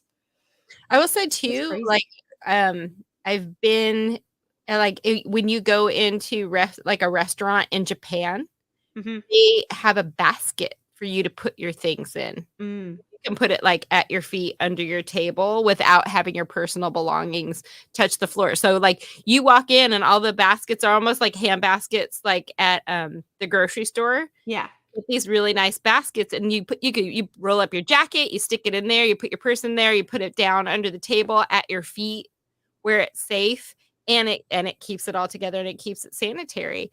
And I remember seeing that and being like, we need to do this at the salon, because right now it's like all we have is like jackets over here and purses over here, and I hated having purses at my station because I'm flinging hair color around. Yep. Yeah. It wasn't even anything about germs. It's just like, you know, you didn't want to risk somebody's like, you know, bag that's worth a few $1,000s. Like, I don't want to be responsible if something gets on that. Yep. No, that makes absolute perfect sense. I know, gosh, when, when sorry, I'm drawing on like my compared to like God, I have such limited experience compared to you. When we were running drills. I'm trying to figure out how to word this. When we were running drills for a I've specific never ran environment. drills. Yes. Was somebody With- chasing you? Why are you running? Why are we running? Because someone was going to be chasing us. Yes. But we had to run drills for a specific environment where our weapons would like misfire, and so you had to do like a weapon of opportunity. Is how I think that's the safest way I can phrase it. And the thing that we were told as women, see, this is something else. Like men generally don't understand this. What we were told was like if we were on our flow, we had to let our command know because it changes like where we were going to be. One, it's highly unhygienic. It's dangerous for us. We can go into like septic shock. Because it's not like you can just, toss something into the trash can or anything like that.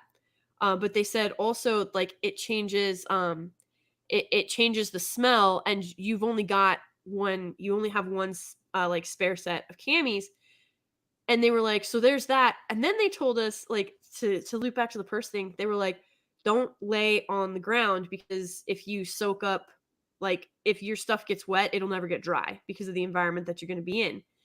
And this girl who she was second generation Japanese, she said that she looked at me, she said that if my father ever found out that I was sleeping in the mud, he would probably disown me because they don't like to get like it's something about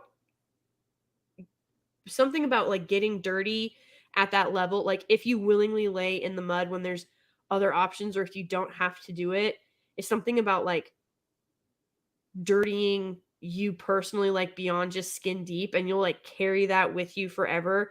And I Mhm. almost wonder if that's like a parasite thing, kind of Mhm. like because over in Japan, there's a lot of parasite. Like we have parasites in the soil here too, but in Japan, in certain areas, they still have like radiation in the soil, and they still have like parasites in the soil. So like it makes me wonder, just like listening to you talk between, the salon, you don't want to be responsible for someone else's like purse, and then your friend, like you're talking about the baskets, and then of course your friend who was like your money falls out of your purse, and then I'm just like I wonder how much of it is truly cultural. It's just fast. Sorry, this is just like a totally fascinating conversation that I've never had, which is really cool.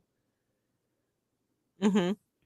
Yeah, no, yeah, it's like a lot of that stuff is it became a very successful superstition or myth or, tradition because it was beneficial in some way that you wouldn't see right at first. Fascinating. I know. So I got it. So Christy asked her question. I have to ask: is there something about Texas that you've been like, oh my god, why don't we have this in Cali, or like why don't we do this in Cali? Have you had any of those? I actually probably I'm gonna say that probably uh I was very concerned with, I know Gary's talked about like our younger son is on the spectrum. Mm-hmm. And I was really worried that moving to Texas, we wouldn't have enough of a community for him to have the resources that he needed.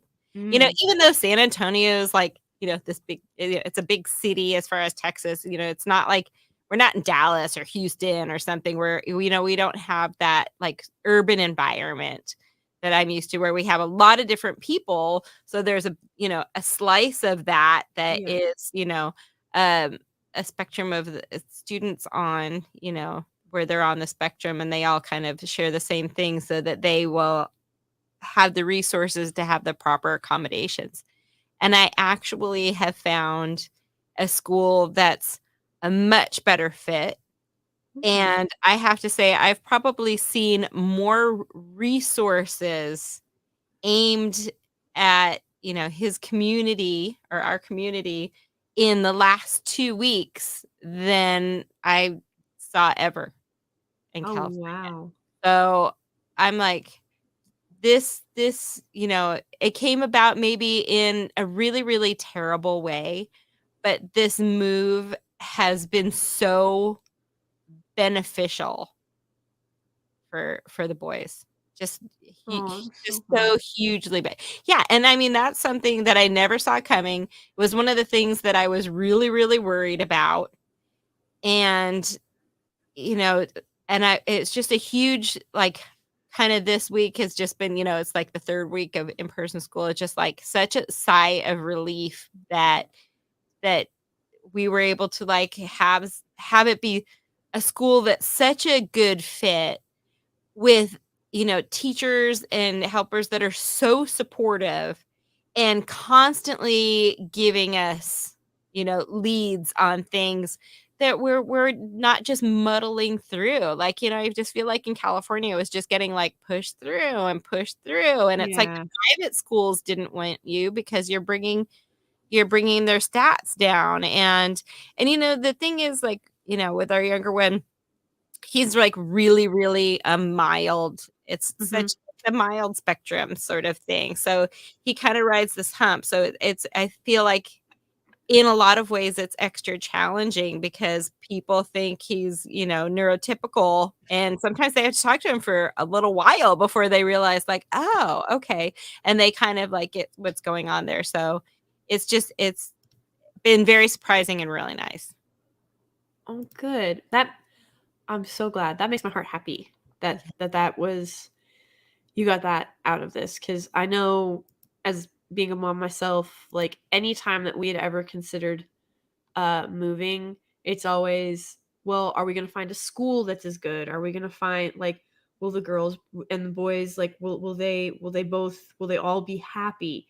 Are they gonna is there gonna be like extracurricular activities there that are like, and so it's you sort of look at pros and cons of moving, and thankfully we haven't been in a position where we've had to be like flee our, like we live in the South, we live in a red state, so like I've not had to abandon everything because my governor is shutting everything down and forcing me out of any kind of living.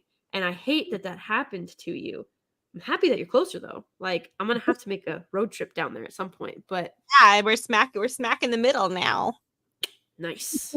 I need to come. Other weird Texas things. Okay, so one of the things that, although like when we're in the city like this, the food and stuff has been amazing. Like they're not kidding about like the barbecue that we've had like Yes. in Austin and in Sonora and in and just all the stuff we had. But the minute that you're on the road, which that road trip is a very long road trip. I think I called quarter black to Garrett. I was like, we've been driving all day and I'm still in Texas.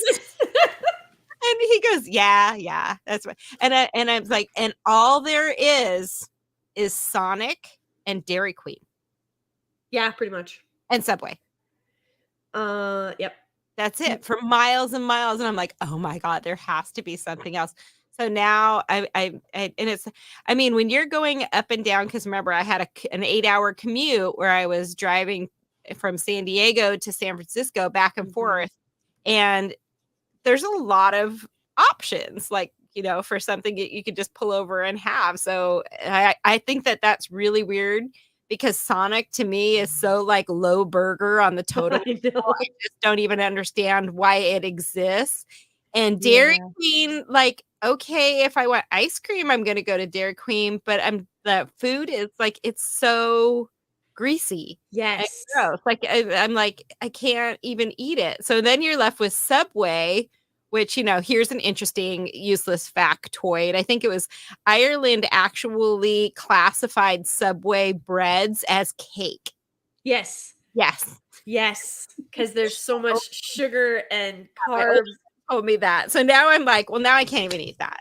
I can't even pretend to eat that. So yeah, so I basically have to just live off beef jerky. So when I drove for 3 days from San Antonio to San Francisco on my own, and it was just me, and I packed a cooler, and I had like packs, like single serving packs of almonds, some bananas, some hard-boiled eggs, and some various sort of like energy drinks and stuff, and that's basically what I lived on for 3 days, so that I wouldn't have to like stop and have any of that stuff. I think I actually got like a meal in Arizona, Mm-hmm. and that was Oh my gosh. I'm trying to think. What highway do you drive? Like, I think you're right. I don't think. Did you not come across a Whataburger? I know I can eat, let's see. So halfway between here and San Diego is Las Cruces, New Mexico, Ooh, and there's a Whataburger there. interesting. I like that hatch chili one that they had. Yeah. I found the one that I liked. Yeah, I'm pretty sure they got rid of that one because of supply chain issues. Yeah, I Um, think it was just a seasonal thing, but yeah, in Ah.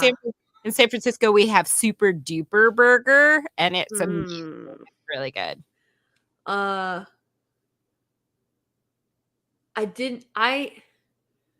trying to think. So, Juan Bertos, or Johnny B's as we like to call it on the base, was this little like hole in the wall Mexican restaurant. Had the best carne asada fries I have ever had, still to this day. Like, Texas can do carne asada fries, but it's not the same. Like, also, I have found that I am a guacamole snob. It is like Wow. I didn't think I would be, but like literally you would go to some restaurants and they'd make the guac. It's like tableside guac right there in front of you. They'd like crack open the avocado, like all of it. They would do all of it right there. It would be as fresh as you could possibly get it. And so like now I can't I don't like any other I'm a guac snob now. I'm like, if it is not tableside guac, I don't want it. Oh wow. And my husband was like, he's like, babe, we're not in San Diego anymore. That is not a luxury that we have. I You know, need- it's so sad. You need to let the tableside guac go. And I'm like, no, I will die on this hill. He's like, okay, well, you're gonna die there guacless. Yeah. 'Cause Pretty much. There's that. I think that it's been surprised. I thought I found some like decent Tex-Mex here, right? It's like I don't really miss the San Diego Mexican food as much as when I was in San Francisco. You couldn't find anything that was remotely like it, and here it's Yeah. just like, you know, Chewy's is pretty solid. It's not exactly the same, but it's good. Nothing's going to be exactly the same anyway. Yeah. Well, and you know, like, I guess I'm trying to think. Like, when I left the Dakotas for when I first left, it was. Have you ever heard of Nefla soup? Of what? Nefla? Nefla? No. Yeah. Oh, it's amazing. And you most definitely I will have to make you some. I've got my great grandmother's recipe. It's fantastic. What country is it from? Germany. Okay. Like I ate mostly German. I've never heard of Nefla. Really? Nope. Never? Never ever. Okay, so like my husband tried to say that when I first made it, he was like, it just looks like oh gosh, why can't I think of it? The chicken and he's like, it looks like chicken and dumpling soup. And I'm like, no. I was like, there's no like I suppose you could put chicken in it, but you're not supposed to. And I was like, that's not dough from like that's potatoes, not it's like a potato okay. It's like a potato dumpling soup, basically. But it's Gary's probably had it because I They- feel like that's probably something that oh, because he's from South Dakota too. or his family originally is, even though he never lived there. Because I know that there's some very traditional foods that he's like, oh, I've had this before. My grandmother made this. I was like, what? Yep. It's so good. I am from the better Dakota and Pinnock. Oh gosh, Dakota. Pinkava. There we go. Yes, there's a North Dakota, and it's better than South Dakota. That's why it's on top. See, she's had it. My grandmother's made that. Yeah. So North Dakota is home sweet home, but not for a while now, sadly. Maybe again one day, but yeah, Nefla. Oh my god, it is to die for. It's so good. The other thing, I don't know if has Gary ever told you about like hot dish? Yes. So you could have like a family get together or a party, and you could tell everybody to bring a hot dish. You could tell 10 people to bring a hot dish, and you would end up with 10 different dishes. So it's so incredible because you have tater tot hot dish, and you've got just regular hot dish. But if you ever say like casserole, like it has to have a noodle in it. Oh yeah. Like when people are like, "Oh, well, it's tater tot casserole." It's like, "No, there's no noodles in it." Like that's tater tot hot dish. That's not tater tot casserole. And so like if you tell someone, "Yeah, I'll bring a casserole," they're expecting like beef stroganoff or mac and cheese or something along that nature. If you say hot dish, you have no idea what you're going to get. It could have a noodle in it, it might not. And of course, tater tot hot dish, there are hundreds if not thousands of different tater tot hot dishes. You could tell again 10 people to bring a tater tot hot dish, and you could end up with 10 different types of tater tot hot dish. It's so I miss it so much. I want to say, like, I feel like in Wisconsin we had something like that, but we just call it like a goulash. Yep. Yeah. Goulash is actually a soup for us. Like that makes sense though that that's really cool. We actually have like goulash soup though. So but it makes sense. It's a really heavy in the Dakotas, it's really heavy German and Russian descendants. That's where a lot of Germans settled when they came over here. I didn't know that Wisconsin would call that goulash. Yeah, it makes sense. The area that I'm from was it was settled by Germans and Czech and Irish. Okay. So you had all of that, and then it sort of like got mixed in with like a lot of the Native American. Okay. A lot of Great Lakes tribes and stuff around there. Yeah. You had, it was like a waterway, right? Yeah, that makes sense. And a lot of stuff was transported there, and and the food kind of goes all with that. So we had a lot of fish dishes. So we have a lot of like fish fry on Friday, right? Because you got all those lakes that go there. And my grandmother's dish was she used to do something called mock lobster. Ooh. And she made it with lake fish, and she poached it in a way that it had that it tasted like lobster. It was pretty amazing. Fascinating. No two jellos are like, yeah. And then we had ambrosia salads. Those were like the Jello Cool Whip. Oh yes. Yeah. Oh, yep. I know those two. We've got those too. We just call those. Oh gosh. I think we just call them Jello salad. Yeah, like a Jello salad. Ambrosia salads. Yes.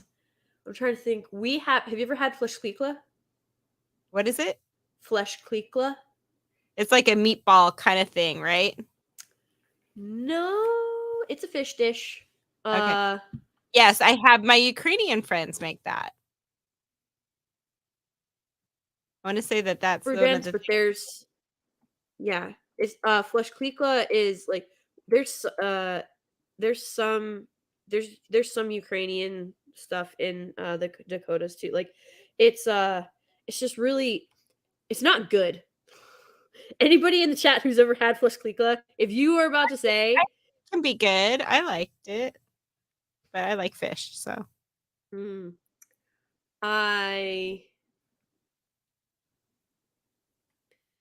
did not. my grandmother fed it to me and I ate it so that I didn't get beaten by my grandfather. But Grateful child. yes, no, I ate it. But it was quite terrible. It had meatballs on it. It did not make it taste better. Like, it was basically, it was like shredded up. It was like shredded up fish. In like a soup base, Mhm. and then you plopped meatballs on top of it, and it was kind of like it's like you took all the leftover bits and you made a dish with it, because that's what you did. It was not good. It doesn't sound good. It doesn't sound good the way that you describe it. No, I ate it, but like, again, it was not. I do not 0-10 do not recommend. And like, I love my grandma's cooking. But like my grandpa, but that's also like my grandpa would eat large sandwiches. That was a thing too. Mine too. Yeah. Or a little head cheese. Oh God, yes. Mhm. I didn't know what that was for the longest time. I thought it was like just the part of the cheese that was on top. No, it's head cheese. Oh, it's like Rocky Mountain oysters. Because I had the oral surgery and my older one just had his wisdom teeth out too. We were at the store and I was like, what can I get that's really soft? And I bought, for the first time in like maybe 20 years, I bought like a tube of Braunschweiger. Oh, like liverwurst. oh, no. Oh my God, Why? so good. It's so good. No. Oh, more for you. You enjoy it. More for you, girl. Oh my word in heaven. No, my uncles, oh God, my family was kind of mean. Like, my cousins and my uncles, they were like, here, have some Rocky Mountain oysters. And I'm like, I don't like seafood. You'll like these. Right? It's totally underrated. Yeah. Liverwurst is underrated. Yeah. You know what? More liver and onions for you. More liver and onions for you. I don't want I can't. liver. Yeah, no, I don't like liver and onions, but I like liverwurst. There you go. Well, I suppose I can't really. Have you ever had PB&J in a can? What? Okay. So, hold on. I think I scarred Disparu. So, at some point, like at one point, when you're poor, food is food. Like, if you're genuinely actually poor, food is food. Like, you'll eat it and you'll be happy. Right. Well, there's canned peanut butter and jelly sandwiches. Why? Because they are cheap and they don't go to waste, or they don't. What is the word?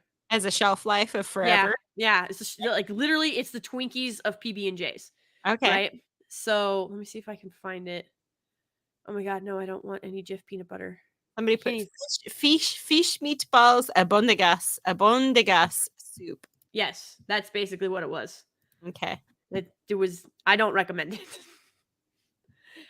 It was not the most enjoyable memory of my childhood. I will put it that way. When we were in Japan, we were really hungry after, traveling and stuff. And we walked by this like street food that smelled so good. And we ordered, me and my friends, we ordered this and we all like took a bite kind of at the same time. And I froze with this like squid meatball in my mouth. And I'm still holding like, the little paper, like almost like a little hot dog carrier with the other balls in it. And my girlfriend spit hers right back out onto the plate. Dude, I'm like, I guess I won't be eating those now. Like, what are you doing? And she and it was like, and I started like trying to like swallow the one it was in my mouth. And she's like, don't pretend like you're going to eat that. I'm like, it's fine. It was so gross. And it was like and I just remember coming back from that trip and just being like, I don't want to eat anything with tentacles for a while. I'm over it. I'm over squid flavored things. I remember the first time I ever ate octopus. No one told me that you had to keep chewing because it'll stick to your throat if you don't. And yeah, so I was just like, okay, chew, chew. And then like I tried to swallow it Mm-hmm. and it got stuck in my throat. No. And I started to panic because it's a suction cup. Like, what are you like? You you can't Doing it like, wrong. You're doing it wrong. right? Like it's a suction cup. It's stuck. You can't. It's not like you can just like clear your throat. And so um the store owner came over, like took took his two fingers, like dropped my jaw with his thumb, took his two fingers, shoved into the back of my throat, and pulled the tentacle out really hard. And he was like, "Thank you for not biting me. A lot of people do." And I was like, I don't even know what just happened. Like I couldn't breathe, and then I could. Like Yeah, that's thank you. yeah, right? Just like yeah. I appreciate it. So this is not this is apparently it's trendy again now. I'm telling you, in the 90s it didn't look like this. It was in the 90s it was like a short squat can that was all silver and it just had like PB&J printed on it. Kind of like something you'd see out of like a MRE or something like that. Mm-hmm. But canned What? PB&J. No. Yep. Okay, so when you open it, what is it? Look, it's a sandwich in there? Yeah, it's a submarine sandwich with PB&J in it. I've never like, seen that before in my life. It's like vacuum sealed and Where do you even find that? well, they used to sell them at Aldi's. But like for me, we would just go down to like the food bank and they'd be there and we could get them, or we'd go to like Bill's grocer and you could get 10 for 10 cents. Or you could get one so it was really weird how it worked. So if you only bought 9, you'd have to pay 90 cents, but if you bought 10, you'd pay 10 cents. It was really, yeah, it was like really bizarre, but I think they just really wanted to move their inventory. Right. Cuz it was like super cheap, not very popular, and it was, we poor schmucks are the ones that eat it. Yes, I've had pickled pig's feet many times. It's not bad at all. My dad liked those. I thought it was disgusting. my grandpa was a huge, he's still a huge fan of pickled pig's feet. So are my uncles. And it's really interesting, like if you grow up with it, if that's something that you've been like conditioned to eat, it tends to not bother you, which is a little bit terrifying, but also speaks to how resilient you can be as a human being. But yeah, canned PB&Js, because, well, first of all, I might have to go back to them because like a jar of peanut butter is like, for the small one, is like $3.45, and I have multiple tiny humans and a big human who has a tiny human soul trapped in his body. Like, men never grow up, I swear. They just like they hit 14 and then that is who they are for the rest of their life, I swear. Mm-hmm. Oh my god. But like the amount of peanut butter that I go through in this household renders on the insane. Yeah. Milk, peanut butter, and bananas. It's like, just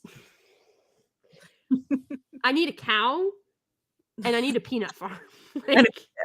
Okay, so that's what that's what's going to be on your hobby farm. Yes, cows and peanuts.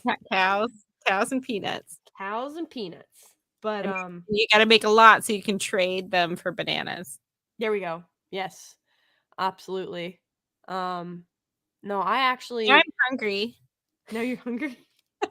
Well, I can let you go. This probably won't help your hunger.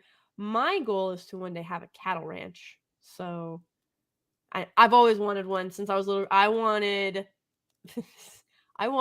a 50,000 acre ranch in Montana with cattle and horses, a few crops, mostly just for like feed and, self-sustain, like stuff for us.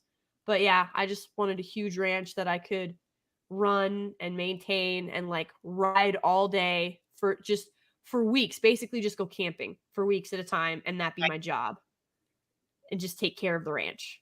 That's what I wanted to do. And he's like, you realize that if you're the owner of the ranch, like, you have to make important financial decisions. Like, you can't just gallivant off for 2 months at a time. And I'm like, Psh, satellite phones exist. Yeah, walkie-talkies now. There you go. So, but yeah, I don't know if it's going to be no 50,000 acre ranch, but I'd take a 10,000 acre ranch. Mm-hmm. I'd be happy with it. 10,000 is a lot of acres. It is a very lot. 1,000 is a lot. Yes. Still not enough. I would put my house in the middle of it so I could stay away from people, and it still would not be enough space. Yeah. But no, that's just kind of always been the dream, is to just be self-sufficient, self-sustaining, help other people, like, when it comes to, you know, good beef selection and good crops and stuff like that. That's really what I wanted to do. Yes, I know I need to find out. I know, Matra. Now we're gonna have Lady Gravemaster's prepper tips. There you go, prepper tips. Well, here's my one and really only prepper tip for the night. If you are only just now starting to prep, you are too late. But keep doing it, because whatever you can get together, it will be helpful. Mm-hmm. But I know that. Thank you. So we've been going for almost 4 hours. So thank you so much for hanging. Yeah, 3 hours 45. I gotta go. I know you do. I didn't get nearly enough sleep last night.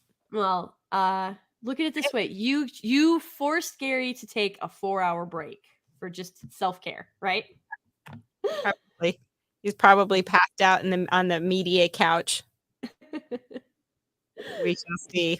Living his best life. Oh, he's definitely living his best life. And Gary's toddler food is string cheese.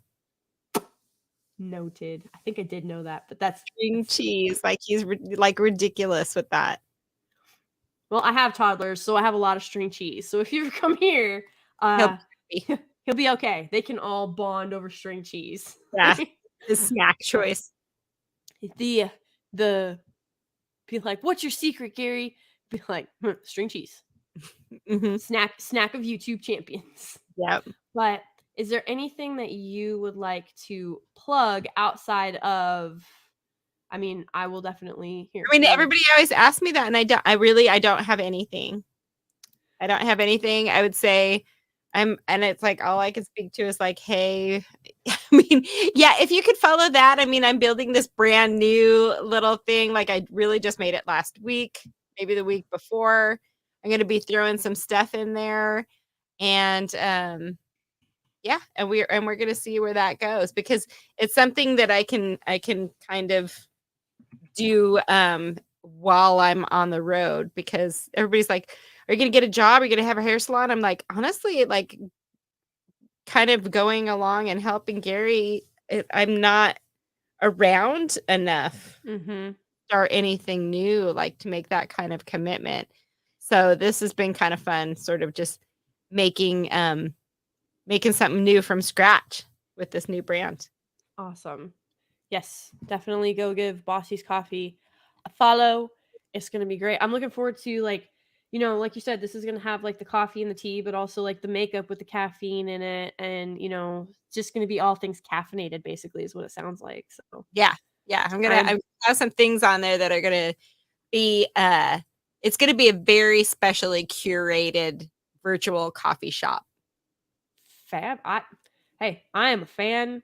I love it. Like I said, I prefer the coffee smell over the coffee taste, but this is like, I'm looking forward to this. I love niche stuff like this. This is awesome. So, and I have no doubt you're going to just blow it out of the water, because that's just who you are.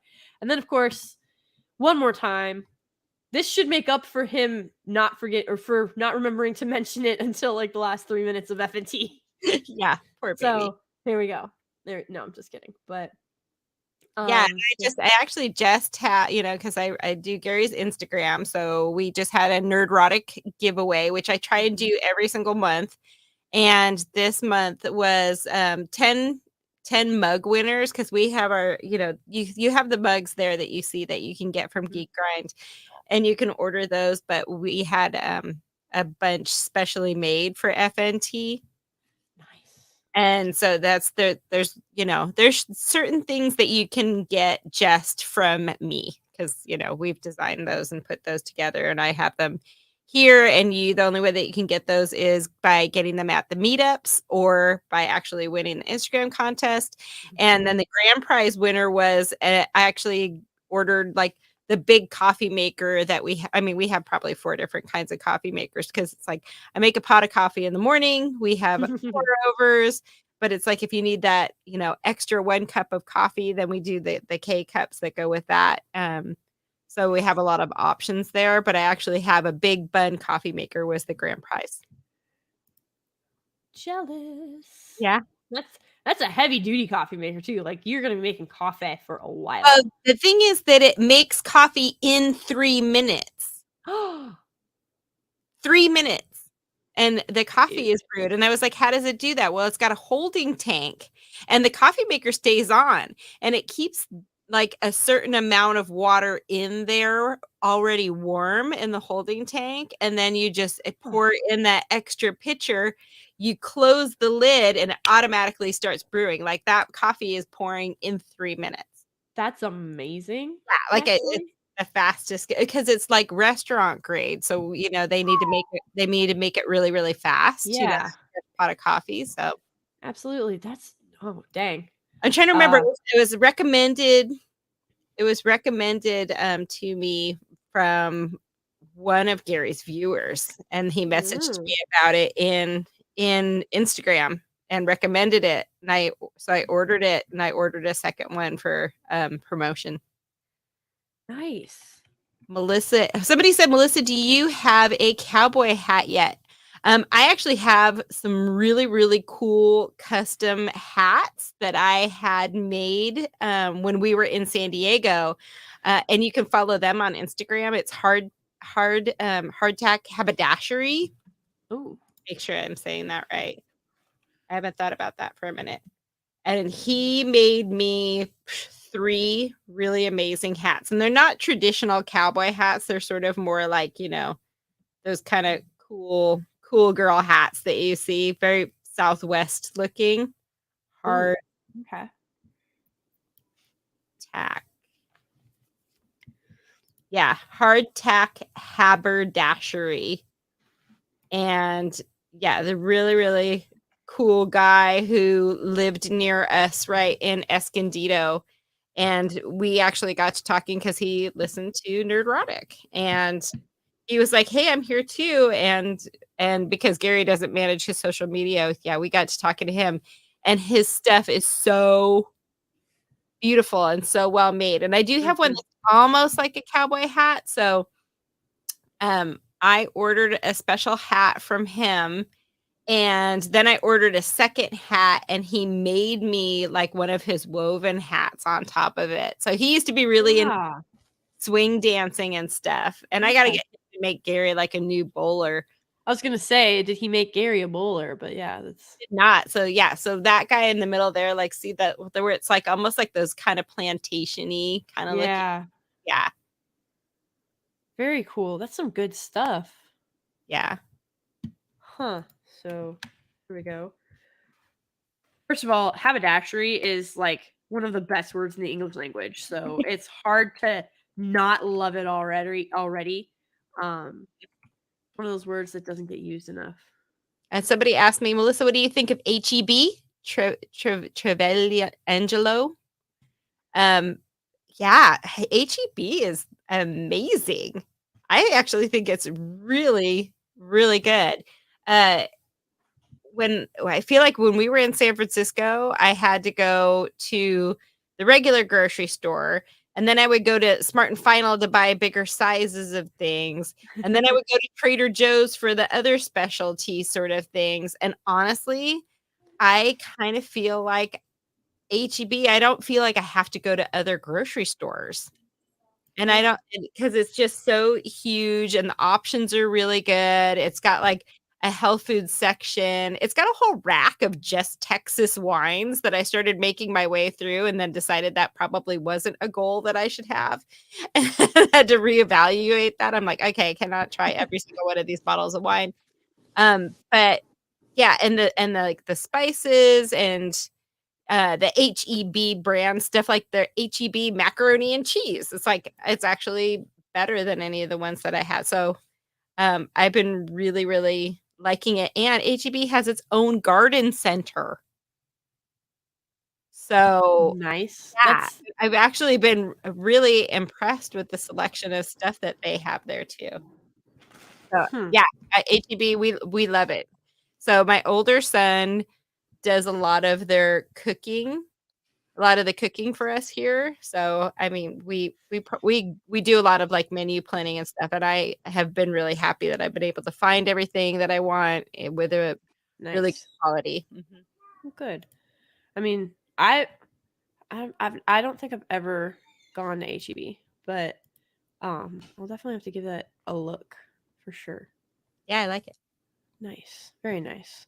Well, I again cannot thank you enough for coming and hanging out and doing all the stuff. You and Steph, you're both incredible. Love you to pieces. Let's see. So we hit your Insta, your new one, your previous one, or your established one, My your new one. Yeah. the Geek Grind. You're also on Twitter. Yeah. Intermittently though. Yeah. I'm trying to get Twitter jailed. I need to be I got to get spicier. I guess I don't know, just they were banning people for putting like what is a woman, I guess. You could give that a shot. I don't know if that's run its course or not now. I know he told me the other day, Gary told me, he's like, you're going to get kicked off Facebook. I'm all, you think? I feel like I'm not trying hard enough. I haven't gotten kicked off of there yet. He's like, well, obviously, like, I forget who said it, but someone was like, I have been trying for 3 months to get kicked off of Twitter. Y'all made it sound like it was super easy. I've been actively trying with no success. And I said, you got to work on your hashtags. It's all about the hashtags. Is it? Okay. I'll try and make a more toxic list of those. Yeah. You just got to see what the top 5 trending is, tweet something that has nothing to do with it, and then just throw the hashtag in there and just watch people's brains explode, metaphorically, of course. So, everybody in the chat, you guys were beautiful. As always, you're amazing. Yes, please go follow Agent Bossy Boots over on Twitter. She's spunky, she's fun, she is all of the wonderful things that a human being should be. This was such a fantastic talk, and it was like so organic, and it just evolved into just really great conversation. You know, like normal people have, where you go from topic to next topic naturally. It's quite nice. Yeah, we're gonna have to try and find something to fight about. I Like, guess the binging. There's There's got to be something. We'll think of something. There must be something. But no, thank you so much for coming on. Chat, you all just again amazing. Love you very much. Make sure you check out the Geek Grind, check out Agent Bossy Boots, check out Steph from My Nerdy Home. Mwah. Steph, love you. Thank you for being on. You are always a delight and a treasure. And to the chat, I hope you have a great night, a great day, a great morning, whatever time it is for you, wherever you happen to be in the world. Really, truly appreciate every single one of you. You are what makes it worth it. And we'll talk to you all later. God bless, Godspeed, and much love. Bye, guys.